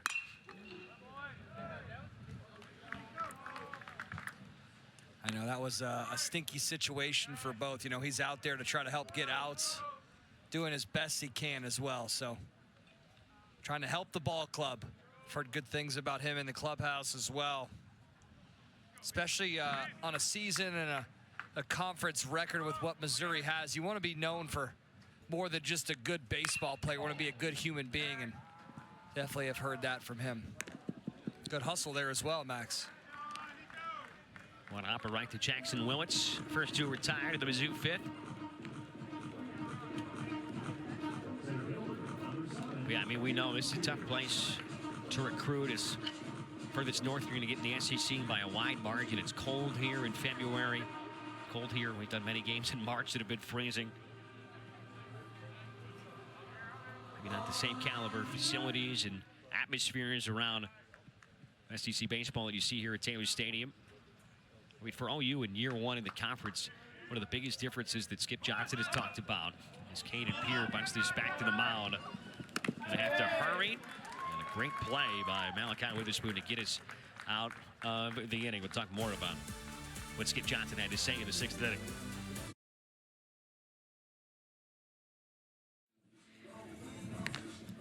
Sunday afternoon, the SEC Men's and Women's Tennis Championship matches are right here on the SEC Network and the ESPN app. The women's coverage begins at 1 Eastern from the Yarborough Tennis Center in Auburn, Alabama, followed by the men who are in Columbia, South Carolina, at the Carolina Tennis Center, aptly named. Conference champs will be crowned on both the men's and women's side. You can tune in at 1 for the women, 4 for the men. It should be a very exciting Sunday afternoon of SEC tennis. Now stay away from the tennis puns here at the top of the 6th, unlike game 1 today. I think everybody at home probably thanks you. Zach Christensen to start things off. Lovett still out there.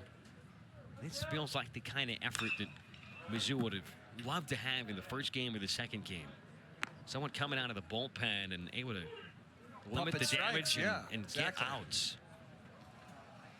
Might have earned himself another longer outing here, maybe midweek. That could well be the case. 3 1/3 innings, 3 hits, 2 runs so far against the grad student.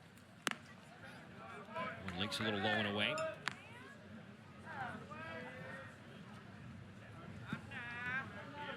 He's also gone through the lineup a couple times. You can imagine a guy with his arm slot, his arsenal.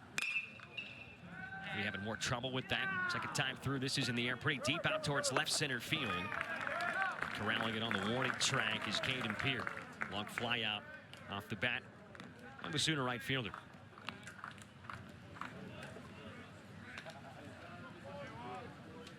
Center fielder number 1, Jason Wall.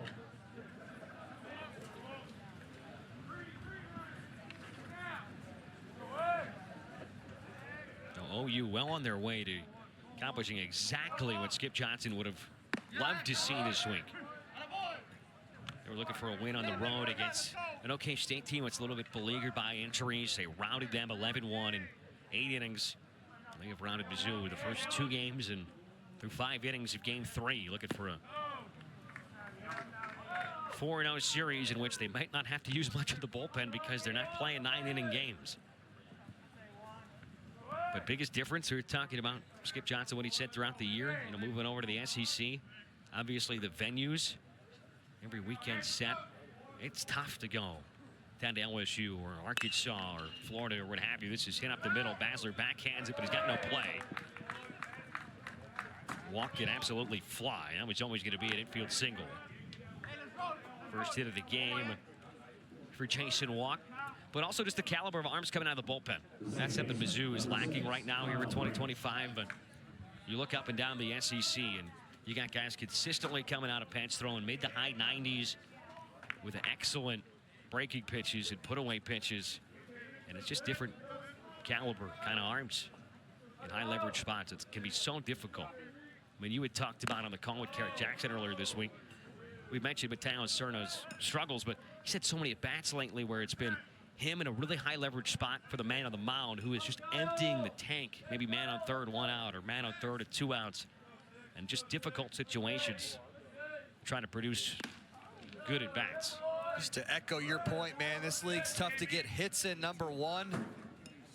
I mean, where do you think you're gonna get a hit off? The Friday guy, the Saturday guy, the reliever? When you look at the earned run average of the bottom 5, and obviously the biggest point there was really the gap between last and second to last. You don't have a lot of breaks in this league.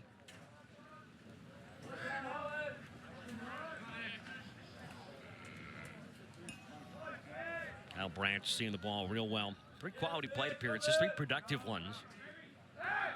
Get into a fielder's choices last time up, it produced a run. Multi-RBI game for him. That home run back in the first.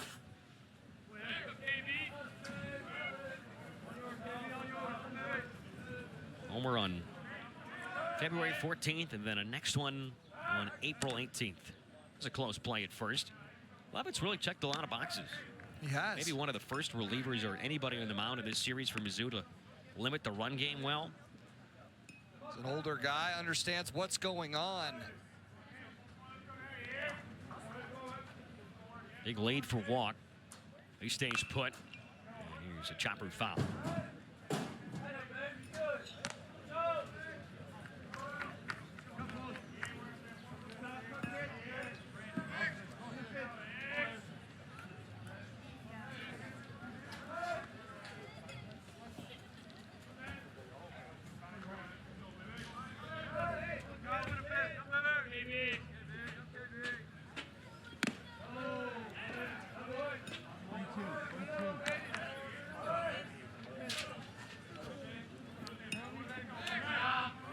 .72 pitches from the first bat out of the bullpen. Newbeck couldn't finish the second, but Lovett's done a nice job since. Love his strikeout or a ground ball right at an infielder here. Right-handers 3-2. There is a ground ball right to the third baseman. It's bobbled by Patterson. Throws to second. It's low and not in time.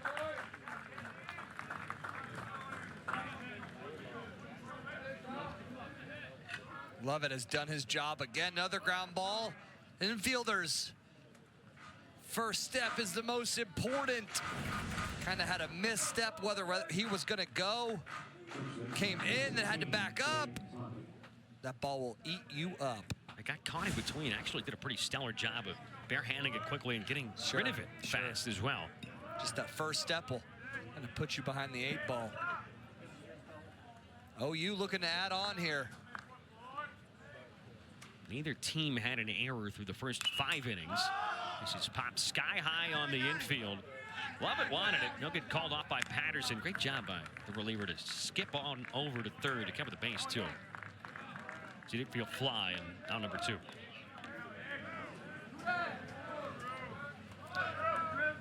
That was my pick to click from the beginning of this game. He has popped a couple balls straight up, just missing pitches. No use, still got 1 out to play with here. Looks like they did go E5 against Patterson. Took a long time to get that up on the board. But so that is the first error of the game for either side. Drew Dickerson now settles on the outside corner. Ground out to first, strikeout swinging, and a ball that traveled quite a ways over the scoreboard in left center.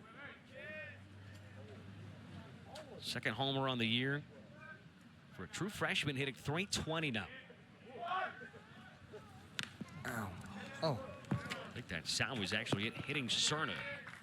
This should be a pass ball, and there's men at second and third. I don't know if that was a cross out, but that didn't look too clean. Yeah, I think it was maybe just a heater in that just kind of kept running away from him.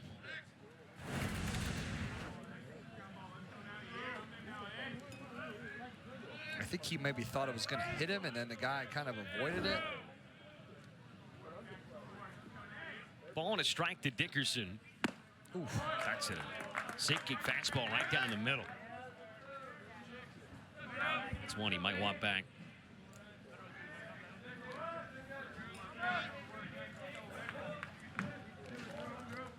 Dickerson on the year hitting .350 with runners on in scoring position, but just .136 with 2 outs. Got a chance to produce here.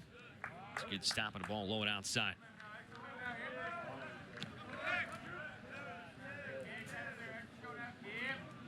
And another solid game for OU with 2 men away. 3 more 2-out hits to the first 5 frames. 10-1 game. Chance to add to it. The 2-2. In there, strike 3 call. Scoreless inning for Xavier Lovett.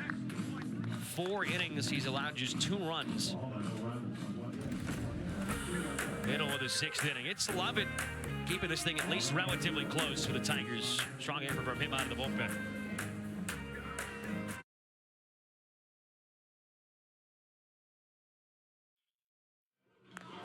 Look at some of the headlines from last night across the SEC. Comeback effort, victory for Vandy at home versus Georgia. Georgia's next 2 opponents are Oklahoma and Mizzou. South Carolina gets the complete game from Stone. Less than 90 pitches to do so. Texas A&M, 6th straight SEC win. They have won 8 straight overall after winning just 1 of their first 10 conference games. South Carolina also beat number 11 Ole Miss earlier today, too. 7-2 the final, as Jason Bowden enters, replacing Malachi Witherspoon. Texas A&M did lose earlier today to Arkansas, 11-5. Those are the 2 finals from earlier today. Outside of our one here, there was 17-7. So Bowden's 17th appearance. Ray at 6.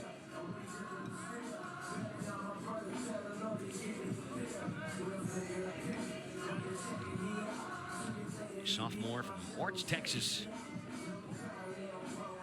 He is a Texas A&M transfer, fittingly, right after we talked about the Aggies.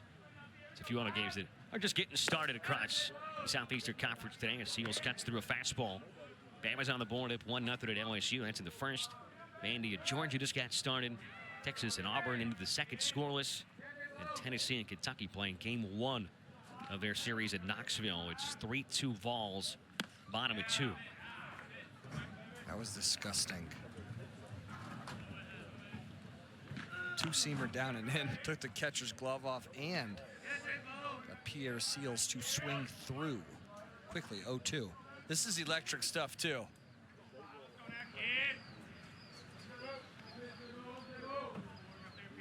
Bonen's a sophomore who was last year in high school at 74 Ks and 40 in the third innings. It's more velo from Oklahoma. I mean, in 95. There's 8-1 after 2 innings. This feels maybe a little bit to Sooner fans like Tuesday's game where they just jumped all over OK State. Took their foot maybe off the gas just a little bit in the middle innings and then came on at that huge grand slam from Jason Walk and laid that one to rest in 8. Seals had an RBI single his first time up, was Cade the next time. So one of the biggest areas for improvement that Skip Johnson was talking about for the man behind the plate, who's a 3-year starter in Easton Carmichael, was his ability just to grow in his leadership role, but also commanding his staff. And this year having to command a ton of new arms, so they lost 55% of the pitching from a year ago. That strike 3 called as he'll whip it around the horn. One batter fakes one strikeout for Jason Bonin, but kind of like the strong hands and the framing ability of Carmichael. It's a good strong heater here. Catches the corner.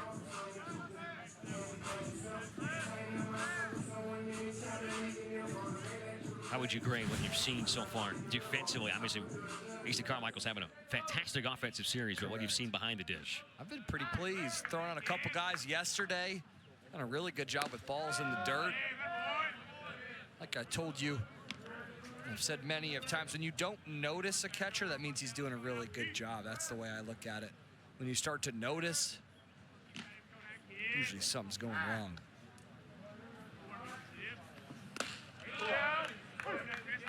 This is all, yeah, this is all arm and elbows and quick foot and quick twitch. It's coming at you here. Yeah, that looked more like a cutter at 94.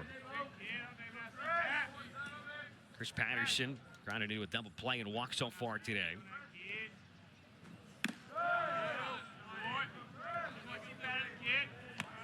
For Bonin, he threw once over the weekend, scoreless inning versus Vandy, threw twice the weekend prior. Combined went 2 innings and gave up 2 runs at Alabama. He actually pitched in all 3 games versus Mississippi State. He worked at least 1 inning in all 3 of those outings. Guy's been a horse out of the bullpen when available.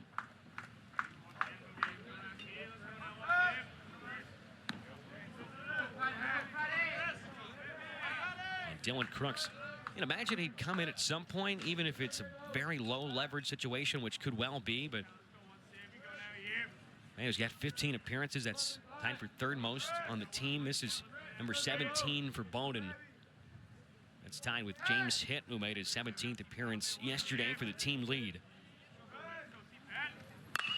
Patterson on the ground towards 3rd. Nice backhand deep from Willis. Long throw, and it's in time.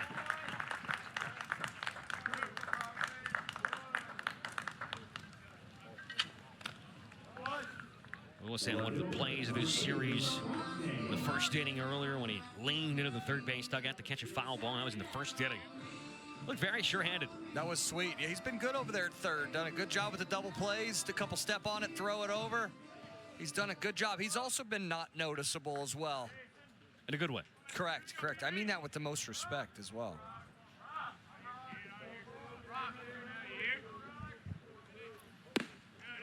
But Crooks, who's 2-0 with a 1.31 ERA. He's been the man out of the bullpen. Got those 9 saves, 9 of the team's 10. Haven't seen him yet here at Columbia.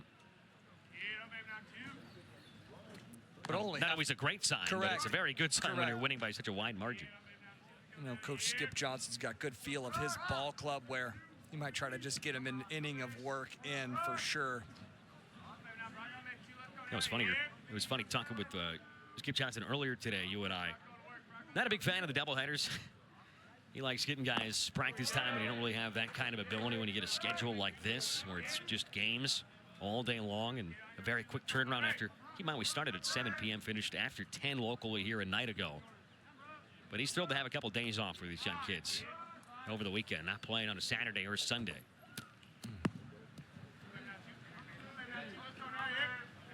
Sometimes when you're playing this well, you do like to be out there every day, right? Have these quick turnarounds like you did overnight.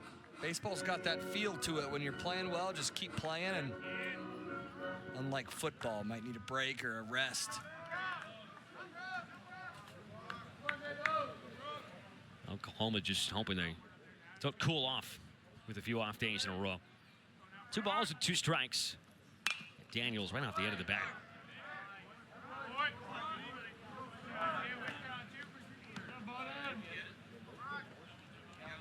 Brock got hit on the right shin by Malachi Witherspoon his last time up, stayed in the game. Homered in game 1 of the day. His first start of the series, starting back-to-back for his couple righty starters. Cuts through this one. It's a breeze of a 3 up, 3 down, 2 strikeout inning for Jason Bowden, his first appearance of the series.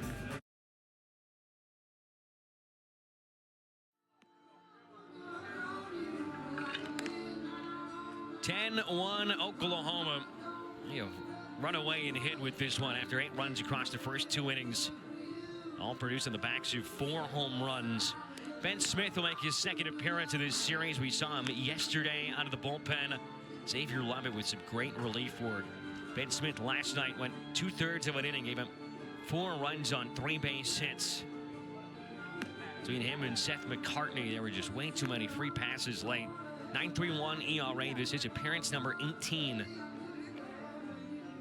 10-1 the score, so it's a 9-run lead. And Oklahoma certainly has a chance to try to end this one early like they've done in each of the last 3 games for them. First 2 games included in this series. Dawson Willis, Trey Campbell, Jackson Willits. 9-1-2 the scheduled batters for OU. Leading off for the Sooners, third baseman, number 5, Dawson Willis. Willis looking for his first hit. 9 hits in this one for Oklahoma. He had 18 earlier today. He had 15 yesterday. There's 34 runs on 33 base hits across the first 2 games. Also got 10 home runs in the series.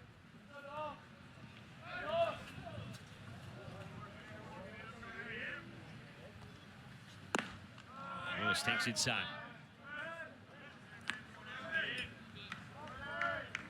What's been most impressive to you about these trio of games and performances for the visitors?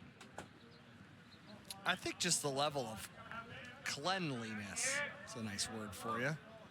Just haven't done anything to beat themselves. They have options the way that they can beat you. They have good pitching. They have good defense. Everybody knows their role, where instead of looking around being like, oh, what do I need to do? What do you need to do? Well, what do you do? Everybody knows their role on that Sooners team. This ball smoked to the gap. I think it's a triple off the wall. Oh, he's high up on the wall, too, from Dawson Willis the other way. It's a stand-up leadoff double. I'm a big fan of that kid, man. He can play a little bit. Probably hasn't had the start to the year that he's wanted, and we talked about some of the strikeout problems. But plays a solid third base. This ball's inside, keeps his hands inside, and, man, he can fly. This was a low liner that got all the way to the top of the wall. It almost snuck out of here. It did. Back to the top. I told you, best 9-1 combo maybe in the conference. And Texas has got a good one, too. If they can get more out of Dawson Willis, I gotta feel like they got a great chance to make a run at Omaha. Trying to get back for what would be the 12th time all-time. First appearance since 2022. We heard the little slip-up from... So that's it down the right field line. That'll get down. It's a fair ball.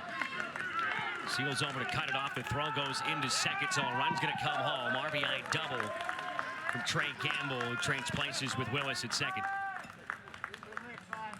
Not surprised, not one bit. They've done it all weekend.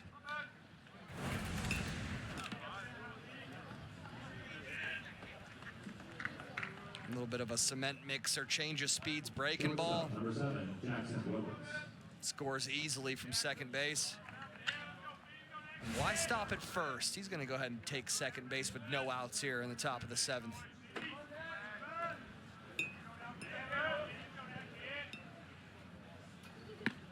That brings up Jackson Willits. Home run shy of the cycle. He's got his chance right here.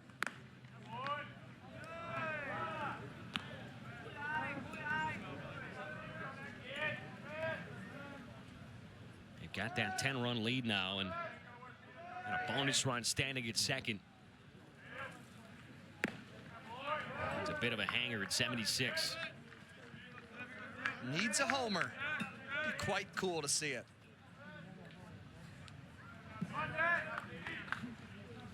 Single, double, triple. He's also been hit by a pitch. He's scored 3 times in this one. Strike 2, a ball and 2 strikes.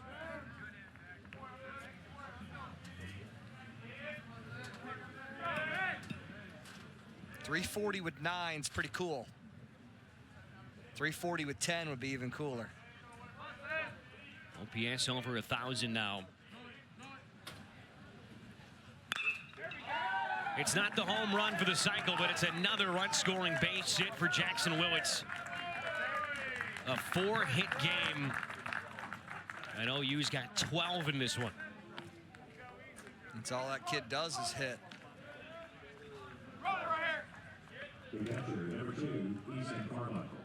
And OU just continues. Talk about not pressing, not trying to do too much or get out of your comfort zone, your element. Need the home run. You don't need the home run. Would For like the cycle, home you'd run. like the home run. For sure. But with 2 strikes, shorten up the approach. Hit it square, driving a run. Always a threat on the bases, too, is Willits. That's smoke towards third. Patterson gobbles it up, though. It's another hard hit ball from Easton Carmichael. And there finally is the first out of the inning. Number 40, Cam Perkins. Gets this one a little inside. Wish he could have got his hands a little bit more extended.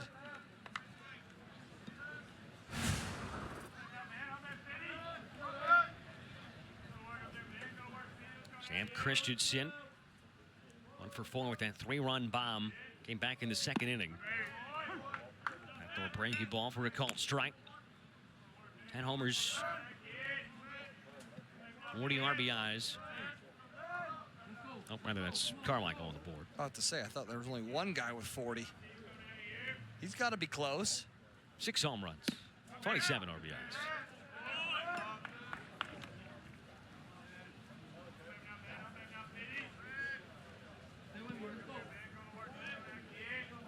Be careful if you throw him this spinner here.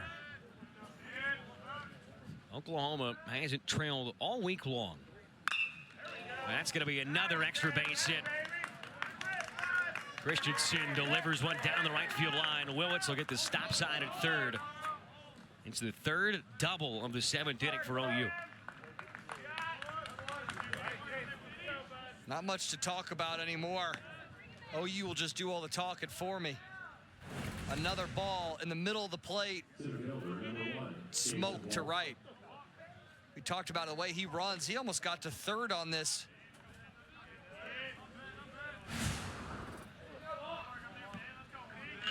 I know Coach Skip Johnson would like to see a little bit better fundamental baseball with guys on second and third. They've kind of struggled with some situational hitting. You're like, oh, it's 12-1. I know the first game, I saw him almost throw the microphone. Game 2, he almost threw it. Would like to just see, some simple baseball. Infield back, would like to see a ground ball. Just get the job done, right? Still got an outside chance to try to match their season high with 17 runs, which they've accomplished in back-to-back games. 2 more runners at scoring position.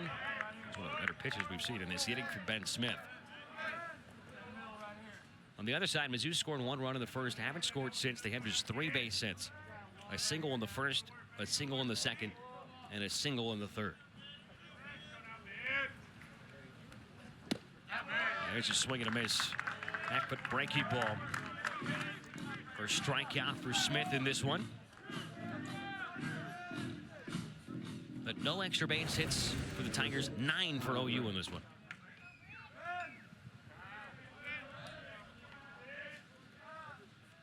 kind of what you were talking about. Did you but- see him? Did you see him behind it? We could run that replay back. Coach Skip Johnson is not too pleased. They've gotten a ton of clutch hits, but there have been moments where you felt like they were set up for another massive inning that's kind of been a little evasive. Let's at take a look times. here. He's like, dang it, again.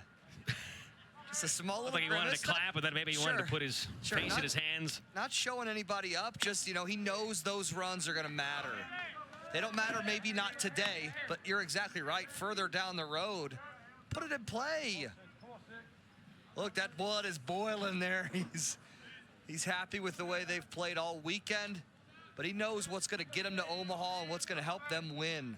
He might not show and wear his joy on his sleeve, but he's got to be happy with the effort given. Correct. One of his complaints entering this series was how they came out lackluster on Sunday versus Vandy. They got run off the field at home when they were going for the sweep. Going for the sweep in this one, and they have left nothing to question. 12 runs on 13 hits. Malachi Witherspoon in line for the win after his twin Kyson got the win earlier today. Should do it for the inning. Right side of the infield. Nicoletto gives way to Basler. 2 runs come home in the 7th on 4 base hits, 2 stranded for OU.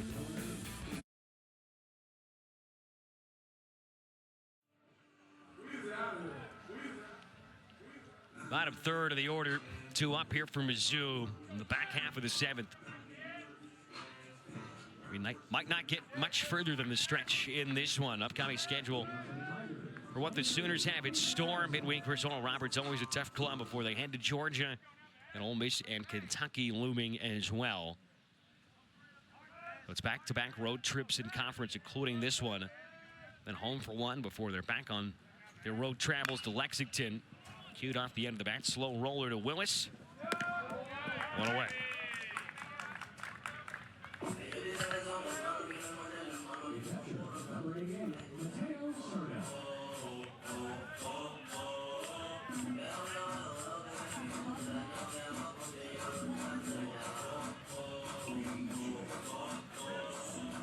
Not every series, not every week is going to be as easy as it's been, that's for certain, for Oklahoma, as it's been this week. But be one of their more dominant weeks, you'd imagine, in any conference history that the Sooners have pulled off. This series and what they did in Bedlam on Tuesday, potentially 4 run rule victories in a row. Well, that's what they say, Max. You're midway. You want to start to play your best baseball down the stretch. Not many of these games in this league, Deep down the line, but curling foul. you're not going to get, a layup victory. But when Missouri presents itself the way that they have today or this weekend, you got to take these wins. Have to.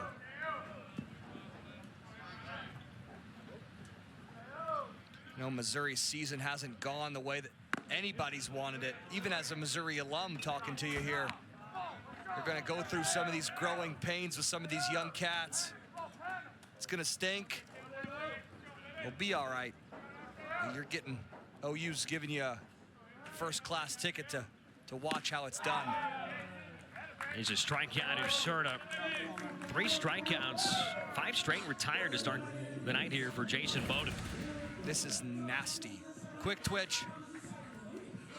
Changeup. Probably not on the right side, but enough change of speeds to just get you to swing and miss. Quickly, 2 down.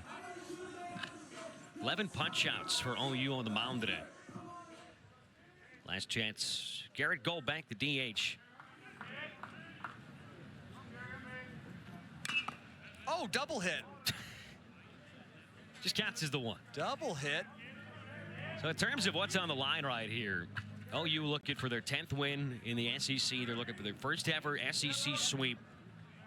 And they're looking for a 4th run rule victory in a span of 4 days.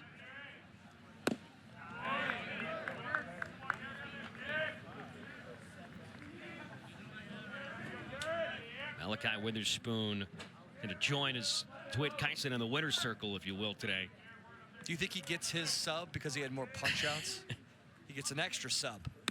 Oof, it's nasty. Gets the supersize. Sure. It's going to be a very nice travel back to Norman for the Sooners. They are on the road versus a very tough Georgia team next week. That'll be a great weekend matchup after a few days off here for Oklahoma. On the ground over towards Sturt, cut off by Willis. And it's it time. That's your ball game. 4 straight run rule victories for Oklahoma. The Sooners get their first ever SEC series sweep. Very, very impressive. I'm all out of ideas, a lot of thoughts. What we watched this weekend from OU was, bar none, very impressive. 46 runs scored by Oklahoma in 3 games. 10 home runs over that span as well. They only gave up 1 run in this one, allowed